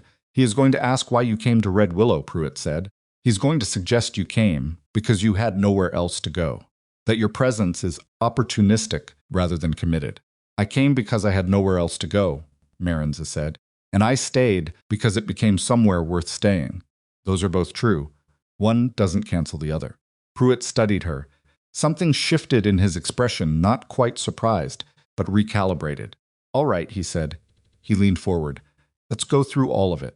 They spent 4 hours in Pruitt's office that day. He asked her every question Cates was likely to ask, and several she hadn't anticipated, and she answered them without rehearsal, without polish, in the direct and factual voice she used for everything. She stumbled twice once, on a question about the timeline of her relationship with Silas that was phrased in a way that sounded like an accusation, and once on a question about her previous employment history that she hadn't expected to be relevant. Both times she stopped, gathered herself, and answered more carefully on the second pass. Most of its windows were dark. Pruitt watched her stumble and recover and said nothing, which Silas understood to mean he was approving of the recovery more than faulting the stumble. On the ride home, Marin was quiet for most of it. Not closed off, just processing. Silas let her. He'd learned that she processed by going internal, that talking into it before she was ready produced nothing useful, that the best thing he could do when she went quiet was not fill the silence with noise. "He's going to ask about Agnes," she said, about halfway home. Silas glanced at her. "Pruitt?" "Kate's. At the hearing." She was looking at the road ahead. "He's going to find out about my sister. That I was unemployed, that I had no family left, that I'd lost everything before I answered your notice." She paused, going to make it sound like desperation. "Was it?" he said. Not cruel. Just honest the way they were with each other. She thought about it for a moment. "Yes," she said. At first, she turned to look at him. "You know that. You asked me that the first day what I was running from. And I told you I wasn't running. I had nowhere to run to. I remember." "That was true," she said. "But it's also true that nowhere to run to can become a reason to stand still. And that's different." She turned back to the road. "I need to figure out how to say that so Kate's can't twist it." "You just said it fine," Silas said. She looked at him. "What you just said," he repeated. "Nowhere to run to can become a reason to stand still." "That's true, and it makes sense, and anybody sitting in that room who has ever been lost will understand it immediately." She was quiet. "Say it like that." She didn't answer, but he saw something in her profile that might have been something releasing. The 4 days before the hearing were the strangest days Red Willow had seen. The weather broke slightly, not warm. Not yet, but the vicious edge came off the wind, and the sky went from white to a pale gray blue that hinted at something further off, but better.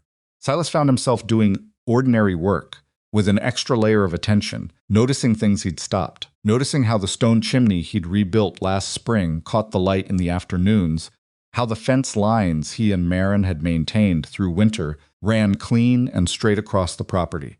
He found himself looking at his own land with the eyes of someone describing it to a room of strangers and thinking, "This is real. You can see it." The neighbors began to appear on the third day. He hadn't asked them to. He and Pruitt had discussed the possibility of character witnesses, people who'd seen the homestead, who could speak to the occupancy and improvement. And Pruitt had said he'd approach a few people. But what happened was something different from what Pruitt had arranged. Word had gotten around the settlement the way it always did, which was the way water found its level, and people had their own thoughts about Gideon Varick and his habit of swallowing struggling homesteads. The Halversons came first.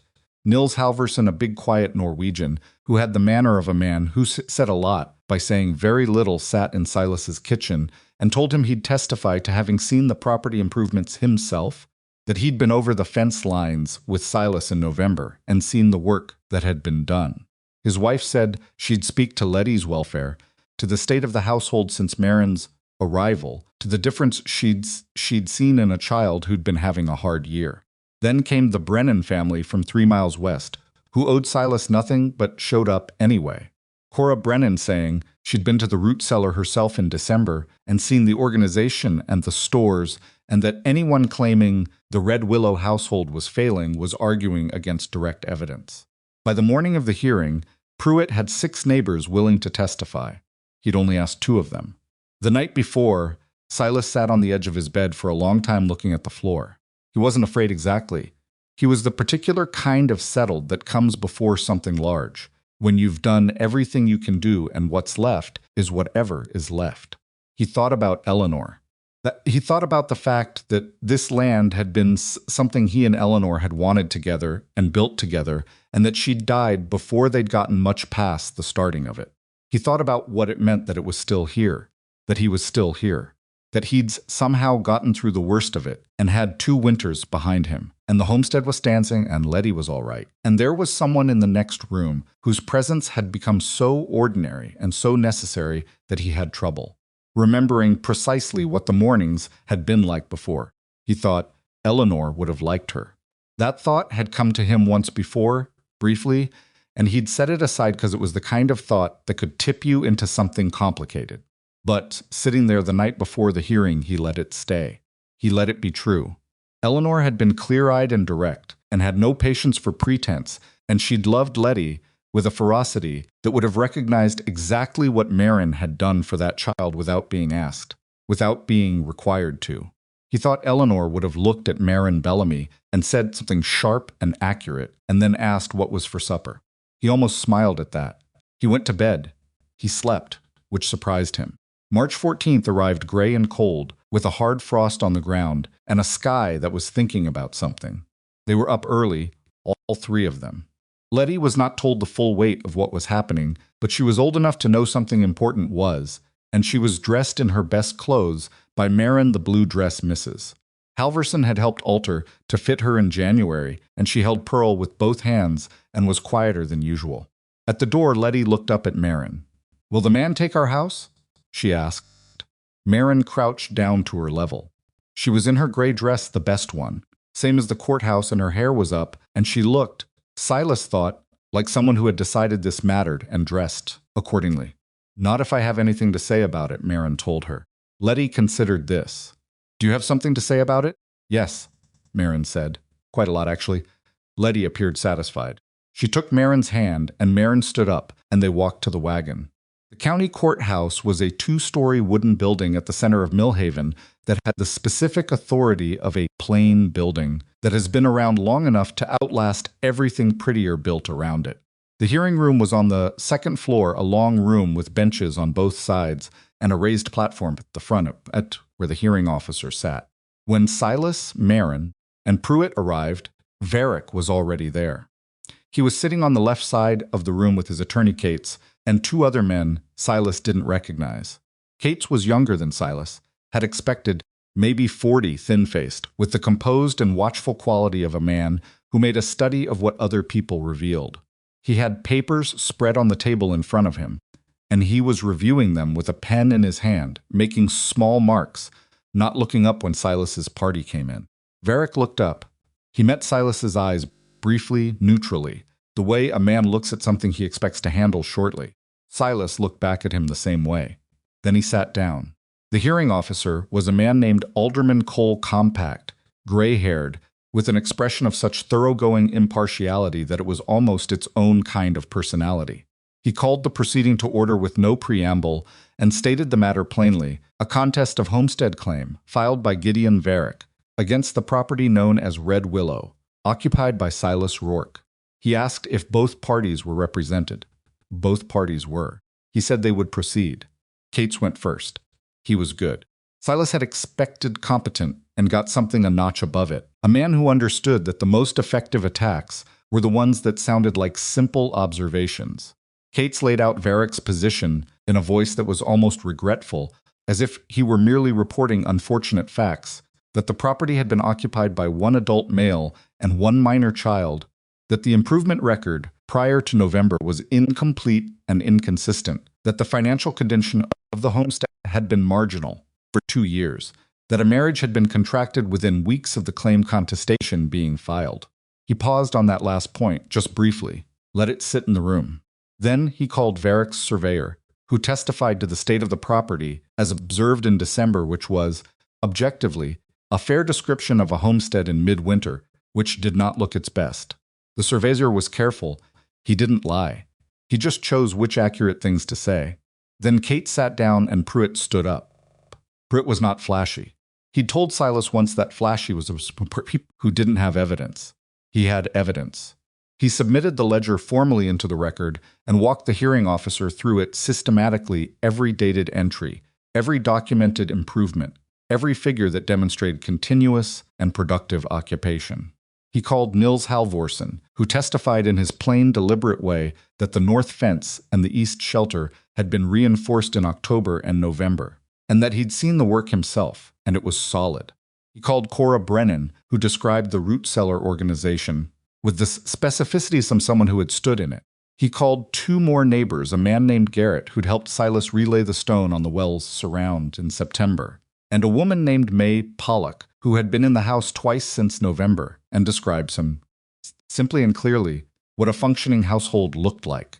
Then Cates cross-examined each of them, probing for inconsistency, finding small gaps, and pressing them, without finding anything that changed the essential substance.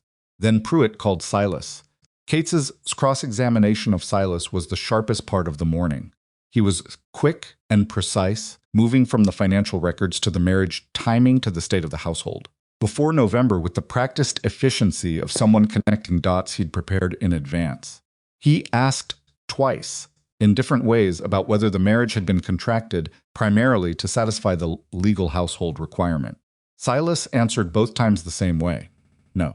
And you expect this hearing to believe, Kate said, carefully pleasant, that a marriage contracted 3 weeks after a land contestation filing was entirely unrelated to that filing. I expect this hearing to look at what was there before the filing, Silas said. Marin Bellamy arrived in November. The marriage happened in February. What happened between those 2 months is in that ledger and in the testimony you've already heard. What happened between those 2 months, Kate said, is a woman with no family, no employment, and no other options moving into a household under an informal arrangement and then formalizing it when it became legally advantageous to do so. That is one way to describe it, Silas said. It leaves some things out. What does it leave out, Mr. Rourke? Silas looked at him. That she fixed the fence post in December when my hands were gone from the cold. That she reorganized 4 months of winter stores and stretched them further than I'd managed alone. That she kept the ledger you've spent the last hour using as evidence. That she was up before dawn every morning, including the ones where there was no reason to be except that the work needed doing. He paused. Most of its windows were dark. It leaves out that my daughter stopped having bad dreams 3 times a week and started sleeping through the night, which isn't in the ledger but is true. The room was quiet. Kate's moved on. Then Pruett called Marin. She walked to the front of the room the way she walked everywhere, not performing, not hesitating. She sat down and folded her hands and looked at the hearing officer, not at Kate's, not at Varick, not at Silas, at the person who needed to hear her. Pruett asked her to describe her background before arriving at Red Willow. She did. She was plain about it, the loss of her sister, the loss of her position, the notice she'd read, and the decision she'd made. She didn't soften it or dress it up. Then Kate stood up. He was careful with her, more careful than he'd been with the others, which Silas read as a sign that Pruett had been right about the unpredictability. Kate's moved through the same ground he'd covered with Silas, the timing, the circumstances, the suggestion of convenience. He asked about her employment history before the notice. He asked about the marriage. He asked, with that same carefully pleasant voice, whether she would characterize her decision to remain at Red Willow as a choice or as a lack of alternatives. Marin looked at him. Both, she said. In the beginning it was a lack of alternatives. I won't pretend otherwise, because the record will show it, and pretending would make me a liar. She paused. But a lack of alternatives and a choice are not mutually exclusive. I had nowhere I needed to be, so I had the freedom to look at where I was and decide whether it was worth staying. And I decided it was. She paused again. That's not convenience. That's a conclusion. Kate shifted. And the marriage. I'll tell you about the marriage, she said. Not cutting him off, but not waiting. Silas Rourke asked me to marry him and told me exactly why. And he told me I could say no, and nothing would change if I did. He told me the truth, and then he gave me a choice. The way I decide whether a thing is genuine is whether the person asking me is being honest about what it is. She looked at the hearing officer. He was honest. I made a choice. That's the marriage. Kate's tried one more angle. You've testified that you came to Red Willow because you had lost your family, your employment, your... Yes, she said. And you found in Mr. Rourke's household a replacement for those things. Something moved across her face. Not anger. Something more considered than that. I found a place where what I did mattered, she said. I found a child who needed someone to take her bedtime questions seriously. I found a man who was working himself into the ground and needed someone alongside him instead of underneath him. She was still looking at the hearing officer. I didn't come looking for a replacement for what I lost. I came looking for somewhere real to go. She paused. Red Willow is real. I can tell you exactly how many cords of wood are in the stack, how many jars are in the cellar, how many fence posts were set this winter and on which dates. I can tell you because I was there, because I chose to be there, and I keep choosing it. Her voice didn't shake. It was as steady as it always was, but there was something in it, something that was not performance. That's the household you're being asked to evaluate. That's what Mr. Varick wants to take. The room was quiet enough that Silas could hear the February winds outside the window. Cates had no further questions. The hearing officer reviewed his notes. He asked Pruitt 2 clarifying questions about dates in the ledger. He asked Cates 1 question about the statutory language in the original filing. Then he said he would consider the matter and issue his ruling before end of day. They waited in the courthouse hallway. Varick and Cates stayed in the room. Silas stood with his back against the wall, and Letty sat on the bench beside him, and Marin stood a few feet away, looking at the window at the end of the hall. She was not pacing. She was just standing there, with her arms crossed, looking at the gray March sky through the glass. And Silas watched her and thought about what she'd said in that room. Not performing it, just saying it. I came looking for somewhere real to go. Pruitt came and went twice, making small adjustments to his papers, and the second time he came back, he stood beside Silas and said quietly, "She was very good." "I know," Silas said. "Cates didn't expect her," Pruitt said. "He'd prepared for the ledger and for you. He hadn't fully prepared for her." "Nobody does," Silas said. Pruitt almost smiled. "I noticed." Letty had fallen asleep on the bench, with Pearl in her arms. She'd been so carefully quiet all morning that the sleep looked like relief. Silas put his coat over her. They waited 2 hours and 40 minutes. When the hearing officer's clerk came to the door and asked them to return to the room, Silas touched Marin's arm not dramatically, just a hand on her arm for a moment, and she turned from the window and looked at him with those steady eyes and nodded once. They went back in. Alderman Cole looked down at the papers in front of him and began. He spoke for several minutes. He addressed the statutory requirements, the evidence presented on both sides, the credibility of the witnesses, the documentation in the ledger.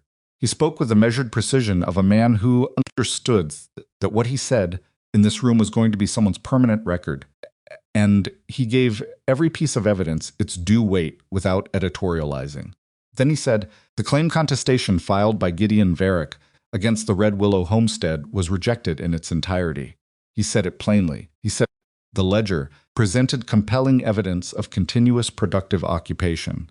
He said the testimony of the neighboring residents established beyond reasonable dispute the ongoing viability of the household. He said the legal challenge to the household structure was not supported by the evidence of record. He said Red Willow belonged to Silas Rourke and his family. He said his family. Then he gathered his papers and left the platform. Silas sat very still for a moment. Beside him he heard Marin exhale not dramatically, just a breath that had been held a long time finally releasing. Varick stood up from the other table. He said nothing. He didn't look at Silas. He didn't look at Marin. He buttoned his coat and walked out of the room with Cates behind him and the 2 other men behind Cates, and the door closed, and that was the last Red Willow would see of Gideon Varick for a long time. Pruitt shook Silas's hand and said they had done well. He shook Marin's hand, too, which was not something he'd done after the courthouse ceremony, and he said she had been the decisive factor, and he meant it as a professional assessment, not a compliment. Most of its windows were dark. Letty, who had been woken by the general movement, and was now standing beside Marin holding Pearl and looking around with the slightly dazed expression of a recently sleeping person, said, "Is it finished?" "It's finished," Marin said. "Did we win?" Silas picked her up. She put her arm around his neck with the unconscious ease of a child who has never doubted she would be caught. "We won," he said. She rested her head on his shoulder, considered this for a moment. "Good," she said, and closed her eyes again. Outside the courthouse, the sky was still gray, but the wind had dropped. The street was ordinary people moving, a wagon going past, the sound of the town doing its regular business indifferent to what had just been decided inside. Silas stood on the steps with Letty in his arms, and Marin beside him, and Pruitt making his farewells behind them. He said, "It's done." Marin turned to look at him. He meant more than the hearing, and she knew it. He could tell she knew it by the way she received it, not deflecting, not minimizing, just letting it land. "I almost didn't come," she said. "When I first read your notice, I almost talked myself out of it." He looked at her. "What changed your mind?" She thought about it for a moment. "I didn't have a better idea," she said, and the notice was honest. "Tell it was honest." "That's not a romantic reason," he said. "No," she agreed. She looked at Letty, asleep again on his shoulder, then back at him, but it was the right one. He understood that. He understood it exactly. The way you understand something that matches the shape of a thing you've been carrying. They walked to the wagon. He got Letty settled on the bench and tucked the coat around her again and climbed up. And Marin climbed up beside him, and he clicked the horse, and they turned out of the courthouse yard onto the road that led back to Red Willow. He thought about what was waiting there. The work that had piled up while they'd been preparing for the hearing. The fence that still needed one more section before spring thaw made the ground workable again. The cellar inventory Marin had been in the middle of when everything had escalated. The ordinary weight of the ordinary days that had been suspended for the last 6 weeks under the shadow of what might happen and were now simply the days again. He thought about that and found it was not a small thing. The road ran straight between the brown fields, the sky overhead pale and wide. On either side, the land that was theirs, that was legally and irrevocably theirs now, settled and recorded, nobody able to take it, stretched out, flat and patient and entirely real. Marin sat beside him on the bench.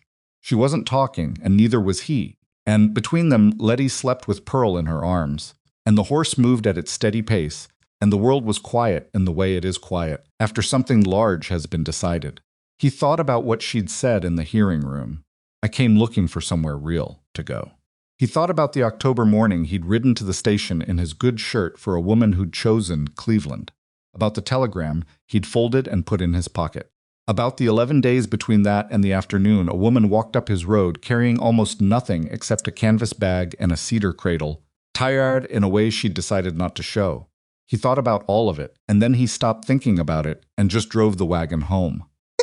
Because that was where they were going. Red Willow was still standing when they got back, which was, when you got down to it, the whole point. The day after the hearing, nobody at Red Willow talked about the hearing. This was not avoidance. It was more like the way a person doesn't talk about a storm. After the storm has passed, not because it wasn't real, not because it didn't matter, but because the storm is over and what's in front of you now is the work of clearing up. The ordinary days had been waiting patiently through 6 weeks of legal dread, and they came back the morning of March 15th, with no ceremony whatsoever. Stock needed feeding. The fence needed its last section. The cellar inventory Marin had been midway through, when everything accelerated, was still midway through. The notebook sitting open on the shelf with her pencil marking the stopping point like a bookmark. Silas went out early. Marin got the fire going and started breakfast. Letty woke up and came out dragging Pearl and asked if they still had the house, which was apparently the question that had been waiting for her on the other side of sleep. We still have the house, Marin told her. Letty nodded, set Pearl on the chair, climbed up beside her. Can we have the good oats? She said, meaning the ones with dried apple. We can have the good oats, Marin said. And that was how it started, not with relief or celebration, or any large acknowledging gesture, but with a small girl asking for apple in her oats and getting it, because there was no longer any reason to be careful with the stores in the particular anxious way they'd been careful all winter. The hearing was done. The land was theirs. The apple in the oats was not extravagant. It was just breakfast. But Marin stood at the stove, stirring that pot, and felt something move through her that she didn't have a clean word for. Not happiness exactly, though there was happiness in it. Something more like the particular physical sensation of putting down a weight you've been carrying, so long you forgot it was weight, that first moment where your arms feel strange and light, and you don't quite know what to do with your hands. She'd been carrying something since Agnes died, not just grief, though grief was in it.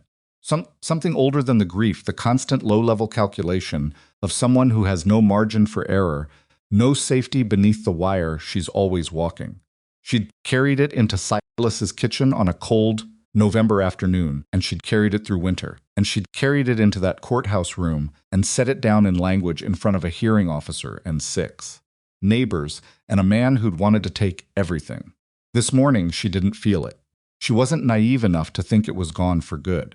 Loss doesn't leave clean. Grief comes back on Tuesday mornings for no reason when you're doing something as ordinary as stirring oats. She knew that. This morning, the weight was off and the kitchen was warm, and Letty was telling Pearl about the dream she'd had, involving a horse that could talk, and outside Silas was moving around the yard, doing the things that needed doing, and Marin thought, this is what it feels like when a thing is actually yours. Not borrowed, not provisional. She thought about Agnes. She thought about her often, not with the desperate raw quality of the early months, but the way you think about someone who is gone and always will be, and who you have figured out how to carry. Agnes would have had opinions about all of this. She would have asked pointed questions about Silas within the first 5 minutes, and then formed a judgment. She'd have revised slowly and reluctantly if the evidence required it, because Agnes had been stubborn about first impressions. She would have approved of Letty immediately, because Agnes had a specific soft spot for children who were too smart for their own comfort. She would have looked at the cedar cradle by the fire, Letty's doll inside it, the brown horse tucked in the corner, and she would not have said anything. Agnes was not a sentimental woman in the way that required words. She would have simply looked at it. He would have simply looked at Marin, and something would have passed between them that didn't need saying. Marin thought, "You'd have liked it here." Then she put the oats on the table and called Let to come eat before they went cold. The last section of North Fence took Silas 2 full days. He'd been putting it off since January, not from laziness, but from the calculation that the other work was more urgent, and also from the unspoken understanding that the fence was the kind of job that was easier with a second person. He'd done the earlier sections alone, in the cold, and they'd taken him half again as long as they should have. On the second day, Marin came out in the afternoon and helped him without being asked and without making it into a thing. She handed him posts when he needed them, steadied the brace wire while he secured it, and they worked in the kind of quiet that had stopped needing to be filled somewhere around January, and now just was the natural silence of two people who have been alongside each other long enough to know that not every moment requires language. When they finished, she stood back and looked at the fence line running straight and solid across the edge of the north field and said, "That'll hold." "Should have done it in September," he said. "You couldn't have done it in September. You didn't have enough hands in September." He looked at her. "That's not a criticism," she said. "It's an explanation." He almost said something. Then he decided what he actually wanted to say, which was not what he'd been about to say, and he said that instead. "I'm glad you came," he said. "I haven't told you that plainly enough." She was quiet for a moment. She was looking at the fence. "You have," she said. "You just said it without words. That's not the same." "For you it is," she said. She glanced at him. "I know how you say things, Silas. It's different from how other people say things. That doesn't make it less." He didn't answer that. But he thought about it for the rest of the afternoon, the idea that being known actually known, the way she meant it was its own form of something. March moved into April the way a cautious person moves through a dark room, carefully, each step before committing. There were still cold nights, still mornings where frost was on the ground and the world looked like it had changed its mind about spring. But the days lengthened and the light changed its quality, going from the flat white light of winter to something with more angle to it, and the fields began to show the first determinate suggestions of green that could mean something or could mean nothing, depending on what the next 2 weeks decided to do. Silas started the spring planting preparations earlier than he had either of the previous 2 years. He had the time because he had the sleep, because he'd had help through winter, and he had help because a woman had walked up his road in November, carrying almost nothing, and had stayed. The logic of it was simple, and it went all the way down. He thought about the previous 2 springs. The year Eleanor died, he'd planted late and badly, and lost a third of what he'd put in. The following spring, he'd done better, but he'd been running on something close to empty, mechanically correct, but without the margin that meant you could adapt when things went sideways, and things always went sideways. This spring, he had margin. Not much. He was not a wealthy man, and Red Willow was not a wealthy farm, but enough. The difference between enough and not enough was larger than it sounded. Marin in April began doing something he hadn't expected. She started teaching Letty to read. He hadn't asked her to. Letty was 4-5 in June, and he'd had a vague notion that school was a future problem. Something to work out when the time came, and the nearest schoolhouse wasn't 2.5 miles away. But Marin had found a way to it naturally, the way she found her way to most things. She'd been reading aloud to Letty in the evenings as part of the bedtime ritual, and Letty had started asking what specific letters were, and Marin had answered, and somewhere in the space of 2 weeks it had become a daily activity at the kitchen table, with a piece of chalk and the back of a flour sack. Letty took to it with the focused intensity she brought to everything that interested her. Within 3 weeks, she could identify all the letters and had moved on to the business of putting them together, which frustrated her enormously and which she approached with the grim determination of someone who had decided that frustration was not a reason to stop. One afternoon, Silas came in from the fields early because a tool had broken and needed repair, and he found Marin and Letty at the table, the flour sack between them with letters chalked on it, and Letty was sounding out a word with her whole face contracted in concentration. "K," she said. "Ah, k." She stopped. Her face rearranged itself into the expression she had when something clicked. "Cat," she said. "Yes," Marin said. Letty looked at the word, then at Marin. Then she looked at Silas in the doorway and said, with the specific urgency of someone who needs a witness immediately, "Papa, I read a word." "I heard," he said. "Cat," she said in case he'd missed it. "I heard," he said again. She went back to the flour sack and pointed at the next word. "What's that one?" she said to Marin. Silas stood in the doorway for a moment longer, watching his daughter's face bent over those chalked letters, and felt something that was too quiet and too large to be called anything quickly. He thought about Eleanor, who had read everything she could get her hands on and had talked from the beginning of Letty's life about how she'd teach her. He thought about the fact that it was happening in his kitchen on a piece of flour sack with chalk, which was not how Eleanor had imagined it, probably, but was how it was. He thought that life had a particular way of delivering the things you needed through paths you never would have drawn on a map. He went to fix the tool. He didn't say anything. Some things were better received in silence. The neighbors began visiting in April in a different way than they had through winter. Through winter, the visits had been the particular neighborliness of people who were checking on each other, practical, limited, purposeful. Spring visits were social. People came with seeds to trade and information about weather patterns and general conversation about what the county was doing about the Eastern Road. The Halvorsons came for supper one Saturday and stayed 3 hours, and most of its windows were dark. Halvorson and Marin talked about household management with the specific engaged intensity of two people who had found someone who spoke their language, while Nils and Silas sat on the porch and talked about the water table. Afterward, when the Halvorsons had gone, and Letty was in bed and the kitchen was clean, Marin sat at the table, looking pleasantly tired in the way a person looks after a good evening rather than a hard day. "She told me something," Marin said. Silas was at the counter. "Ingrid?" She said the hearing after people heard what happened at the hearing, people talked. Marin turned her coffee cup in her hands. She said there have been 3 other families Varick had approached in the last 4 years. Quiet approaches, early on, before he'd file anything. Offers that were calibrated just right to seem reasonable when things were hard. She paused. 2 of them sold. 1 held on. Silas was quiet. She said after the hearing, the family that held on came to Nils and said they'd been thinking about what to do if Varick came back with something more formal. Marin looked at him. She said knowing what happened with us, with the ledger, with the hearing helped them understand they had options they hadn't seen before. Silas turned this over. He thought about those families. About the ones who'd sold to Varick for less than their land was worth because they were tired and scared and couldn't see another way. He thought about what Marin had said in the hearing room about coming to Red Willow because she needed somewhere real to go, and he thought about how that was true for more people than just her. "Good," he said. "I told Ingrid about the ledger," Marin said. "How to keep one, what to document, and how to date it." She met his eyes. "I hope that's all right.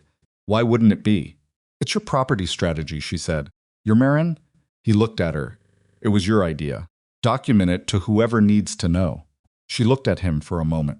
Then she nodded and finished her coffee. The thing that happened between them in April came without announcement, the way most real things do. There was no single moment he could point to afterward and say, "There, it's sip." It was more like watching light change in a room you don't see it happening, and then you notice it has happened, and you realize it must have been happening for a while. They had a disagreement in the 2nd week of April. Not a fight, neither of them was built for the kind of fight that involved raised voices and slammed things, but a real disagreement that had edges and required navigation. It was about money. Specifically about the spring seed allocation, Silas had decided to put the majority of the remaining funds into corn, which was the reliable choice, and Marin at the dark. And Marin had looked at the same numbers and the same soil records and said she thought that if they should split it differently, put more into the kitchen garden expansion and less into the field corn. He'd said it was his land and his call. She'd gone very still. He recognized the stillness immediately. He'd said the wrong thing, not incorrectly.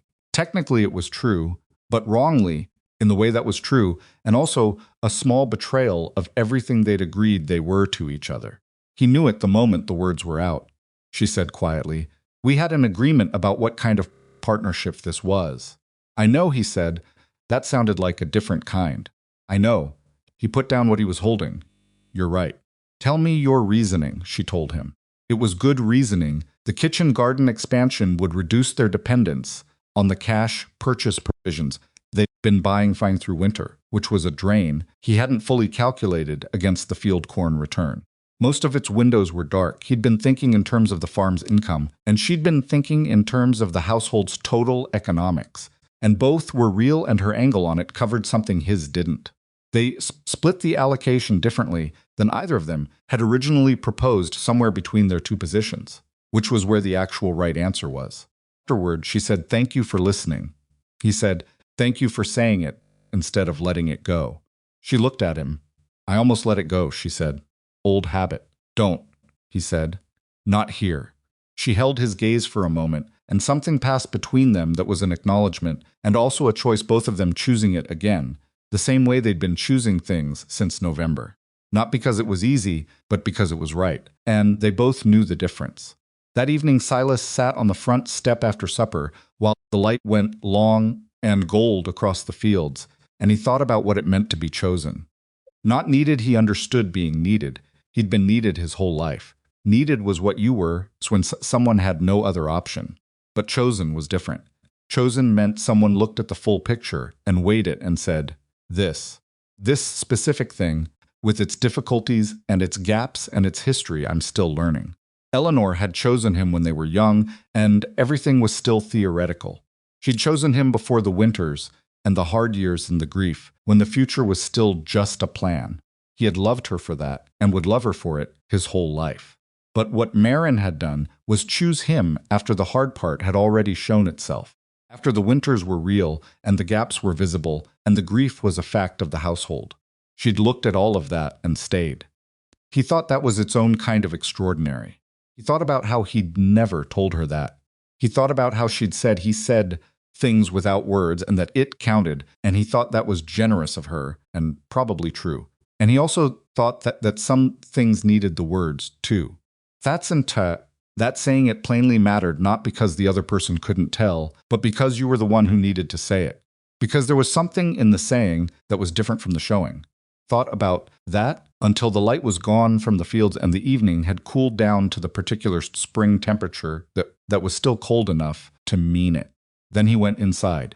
May brought warmth, finally and without apology. The kind of warmth that came and meant it consistent, building, the soil temperature rising to something that held, the prairie grass running green across the land in the way that made you understand why people had come here in the first place. The fields took the planting well. The kitchen garden expansion went in over 3 days with Marin, directing and Silas doing the heavier turning, and Letty helping in the specific way 5-year-olds help, which is enthusiastically and at random. Letty turned 5 in June.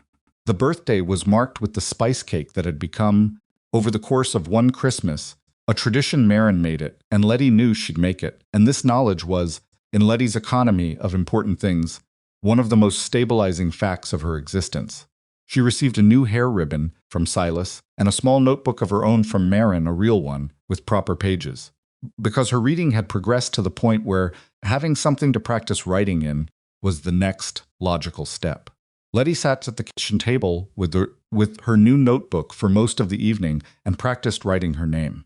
She wrote it 17 times by Silas's count. He stopped counting after that. Not because she stopped writing it, but because he got distracted. She wrote on every line available, except for one line where she'd written Pearl and one where she'd attempted on Gray, and produced something that was recognizable if you knew what you were looking at. "I'm going to write everything down," Letty announced at some point in the evening to the room generally. "What kind of everything?" Marin said. Everything that happens, Letty said, you do. In the book. She meant the ledger she'd seen Marin writing in it often enough that recording things had taken on in her mind the quality of an important adult activity. I'm going to write everything that happens so people know. Silas looked at Marin over Letty's head. Marin was looking at Letty with that expression. She had sometimes the one that moved through something quickly and came out the other side of itself, landed somewhere that was not performance, and was not entirely containable. She cleared her throat slightly. That, she said, is an excellent plan. The summer was not easy in the way that nothing on a working homestead is easy in summer. It was hot work, long days in the fields, the irrigation channels needing constant attention, the kitchen garden producing faster than it could be processed, which meant preserving season arrived like a deadline that didn't negotiate. Marin ran the preserving operation with the same systematic thoroughness she brought to everything, and she drafted Silas into it on evenings when the field work was done, and he stood in his kitchen cutting things and following instructions and discovering that he was less useless at it than he'd assumed. You're not bad at this, she said one evening. Don't sound so surprised, he said. I'm not surprised, she said. I'm acknowledging. Acknowledging, he repeated, amused. There's a difference, she said, and handed him a jar to seal. They filled the cellar in a way it hadn't been filled since before Eleanor's illness. Marin walked through the rows at the end of August and counted everything and updated the ledger and came back upstairs with the notebook in her hand and set it on the table in front of Silas. He looked at the numbers. That's more than last year, he said. Yes, she said, by a lot. The kitchen garden helped, she said. Your corn return was strong too. She paused. You were right about the corn. Up. You were right about the garden. We were both right, she said. That was the point. He looked at her for a moment at the notebook in her hand and the slate summer light through the window and the practical satisfaction in her face. That was the face of someone who had worked hard for a real outcome and was looking directly at it. He thought about October, about the station platform, about the man he'd been when he drove to that station in his frayed collar shirt, expecting a woman he'd never meet. He thought about how much had happened between that morning and this one, and how none of it had gone the way he'd planned, and how that was, improbably, the thing he was most grateful for. He said, I need to tell you something. She looked at him. Set the notebook down. I said I was glad you came, he said, back in March. After the fence, I remember. I didn't say all of it, he said. I said I was glad and I meant it and it wasn't enough. He looked at the table, then back at her, because she deserved to be looked at when this was said. You came here and you didn't fix things. That's not what happened. Things got fixed because you worked. Things got fixed because you worked at them, because you paid attention, because you made decisions and kept records and stretched the winter stores and built the legal case that kept this land. That was you. That was choices you made. He paused.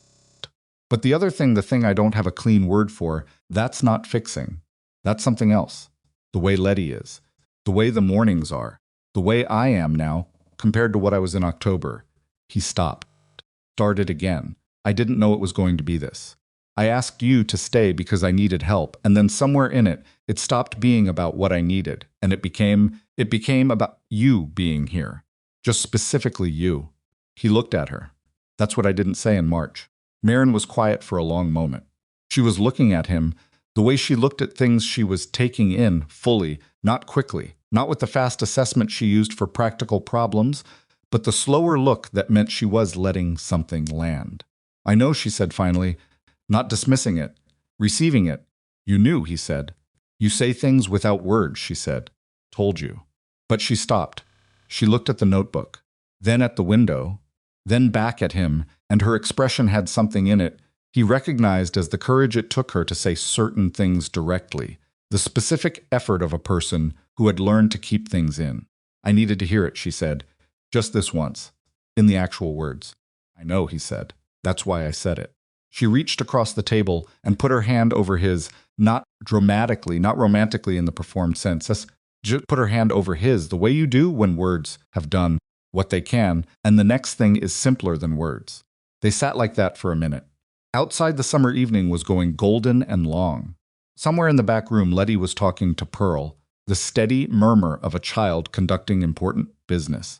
Then Marin's hand moved, and she picked up the notebook and went back to the numbers, and he went back to the tool he'd been repairing, and the evening continued in the ordinary way that it was very easy, by that point in the summer, to forget had not always been ordinary. That there had been a time when the kitchen was cold, and the oats were plain, and the silence in the house was the wrong kind of silence, the kind that has no one in it. He didn't forget. He thought it was important not to forget, not in the self-punishing way, not dragging it behind him like a weight, but in the way of knowing where you came from so you understood where you were. He had been a man at the end of his rope in October. He'd ridden to a train station in a shirt with a mismatched button and come home with a telegram that closed one door, and 11 days later, a different door had opened in the form of a woman walking up his road with a canvas bag and a cedar cradle and more stubbornness than he'd fully appreciated until he'd watched her face. Down Gideon Varick's attorney in a county courthouse. He thought, I almost posted a different notice. One that asked for a wife, that made promises he wasn't sure he could keep, that dressed up desperation as something more attractive. He'd thought about it. He'd written 2 drafts of that version before he'd crossed them out and started over with something honest. Honesty had gotten him Marin Bellamy, which had gotten him everything that followed. There was a lesson in that. He wasn't sure it was a lesson that transferred cleanly to other situations. Most lessons didn't, but for his life, on his land, in his particular situation, honesty had been the thing. Not strategy, not image, not the right performance of stability. Just, here is what I have. Here is what I need. Here is what I cannot offer. And waiting to see who answered that with something equally real. She had answered it. By late summer, Red Willow had become the kind of place that people mentioned when they were talking about what was possible. Not famous, this was not a place where things became famous. It was a place where things became solid but known. The neighbors who testified at the hearing had talked afterward, the way neighbors talk. Most of its windows were dark, and the story of the ledger and the hearing and Varick's failed claim had moved through the settlement in the way that useful information moves, finding the people who needed it most. 2 families had come to Marin directly, in June and in August, asking about the documentation system she'd used.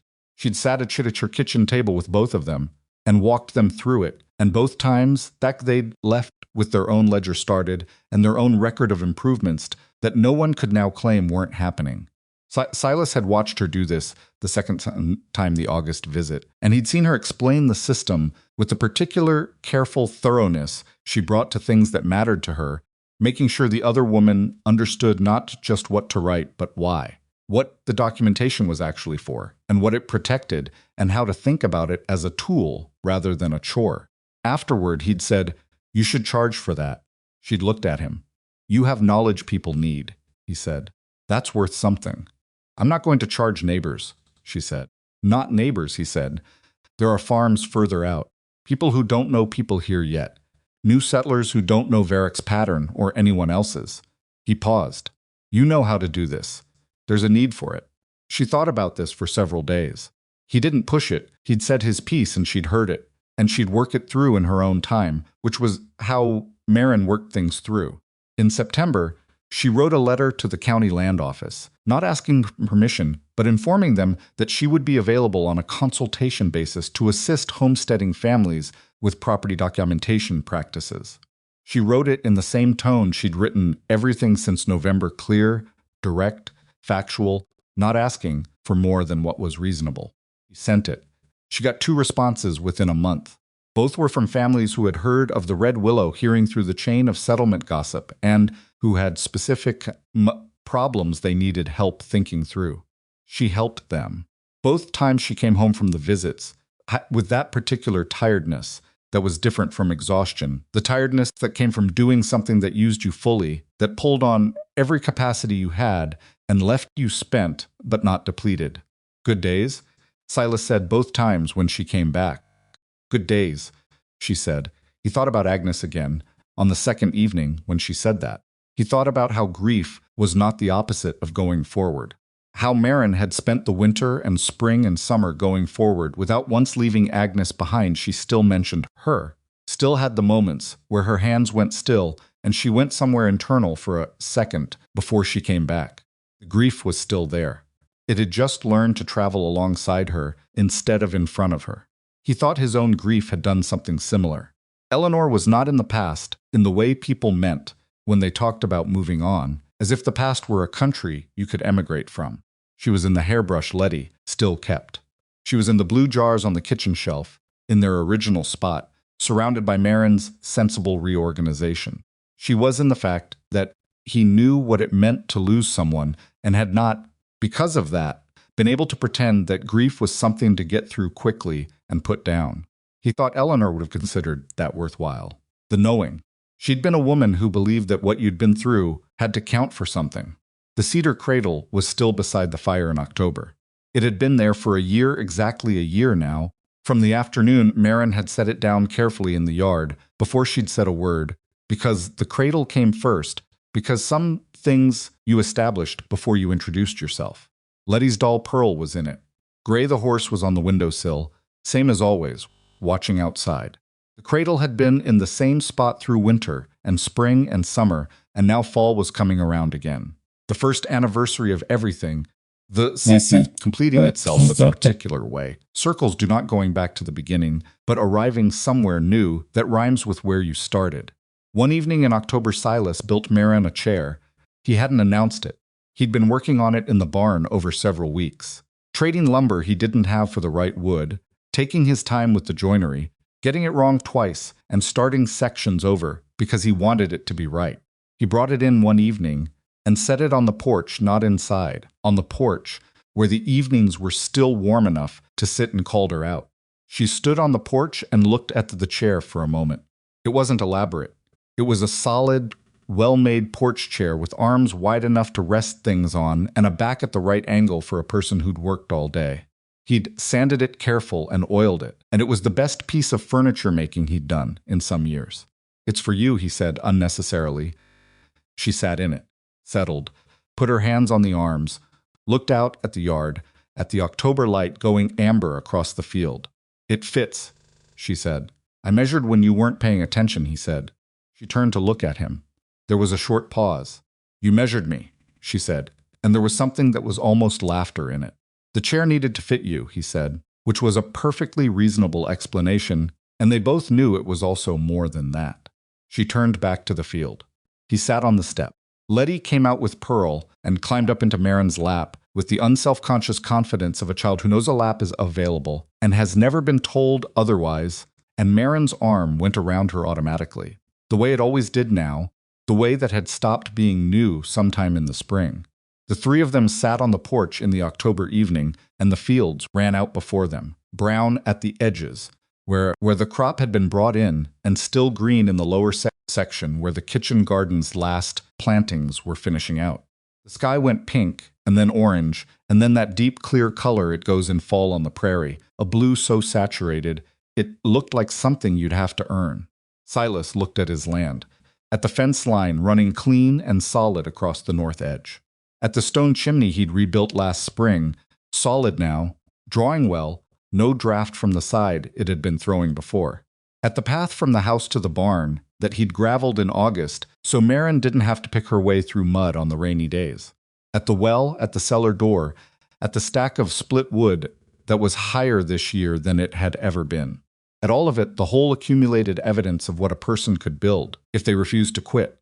He thought about Varick, not with anger. Anger was a fire that needed feeding, and he'd made a decision sometime around March not to feed that one. Thought about him, with something closer to understanding of a cold variety. Some people owe the worth and see what they can take from it. That was Varick. That was always going to be Varick. They're always going to be Varricks. The answer to them was not to become them and not to collapse in front of them, but to build something they couldn't argue with. A household so genuinely real that no lawyer could frame it as otherwise. A set of records so thorough that no survey could contradict them. A life so clearly lived that a hearing officer looked at the evidence and said, "This is not temporary. These are people who keep showing up." He thought, that's all it ever is, really. Showing up. In the frayed shirt with the mismatched button to a station where the expected thing doesn't arrive. And then again the next day. And the day after. You keep going back, and eventually something real walks up the road. Letty had fallen asleep in Marin's lap. This happened with some regularity these days. The porch evenings were warm enough to lull her, and she'd been up, since before dawn, helping with something she'd decided required her immediate participation. Maren sat with the child's weight against her and looked out at the fields and said nothing for a while. Then she said, "I want to tell you something." "Go ahead," Silas said. She was quiet for another moment, not stalling gathering. When Agnes died, she said, "And I was in the house alone afterward. I kept thinking that the worst part was not the grief. The grief was terrible, but the grief was Agnes's. It was about her, it was for her, and it made sense." She paused. "The worst part was the feeling that there was nowhere I existed in a way that mattered. You know what I mean? Not important, not famous or accomplished or any of that. Just mattering to the everyday of something. Having your presence make a difference to how a day goes." Silas was listening. "That's what I'd lost," she said. "Not just Agnes. The thing Agnes had made me part of. A household, a life, a set of daily things that noticed if I was there or not." She looked down at Letty's sleeping face. "I read your notice and I thought, here is someone whose daily things would be different if there was another person there. That's all I was looking for." She looked up. "I didn't expect it to become what it became." He looked at her. "What did it become?" he said, quietly. She held his gaze for a moment. "Home," she said simply, which I hadn't had in long enough that I'd started to think I might not be someone who got to have one. He looked at the fields, at the land that was theirs. He thought about the woman who'd been supposed to come from Ohio, who'd sent a telegram and chosen Cleveland, and he thought that he did blame her, and he thought that he did not blame her, and had stopped somewhere around December when he'd begun to understand that things had gone the way they'd needed to go. He thought about how close it had all been, how close to never to the other version, the one where he posted a different notice and got a different answer, or no answer, and went into winter alone and lost the land in March, and had to start from nothing somewhere else. He thought it was this close to not being, and it was. "And it was anyway, Maren," he said. She looked at him. "You're the reason the daily things are different," he said. "I want you to know I know that. Not just the practical daily things. All of them." She was quiet. Letty made a small sound in her sleep and shifted against her, and Maren settled her automatically and looked at the field and then back at him. "I know you know," she said, "but thank you for saying it." They sat until the light was completely gone and the stars were out over the prairie, the vast, extravagant scatter of them that you could only see from this far from anywhere, this far from any light that wasn't your own. Silas looked up at them and thought about all the people who'd looked at these same stars from this same land for longer than anyone had been keeping records. And he thought about the small fraction of them who'd managed to build something that lasted. And he thought that lasting was not about permanence. Nothing was permanent. Not land, not people, not anything, but about choosing to be real while you were here. Genuinely, inconveniently, imperfectly real. He thought, we are that. Thought, that is enough. That is, in fact, everything. Inside, the fire was going. The cedar cradle sat by the hearth with Pearl in it, the cornhusk doll's arms crossed, in the way Letty always arranged them, and Gray the horse on the windowsill watching outside, same as always. The ledger was on the shelf, fuller now, month after month of documented evidence that this household was real and working and alive. The blue jars were on their shelf, in their original spot. The supper dishes were drying by the sink. The woman Silas Rourke had expected never arrived.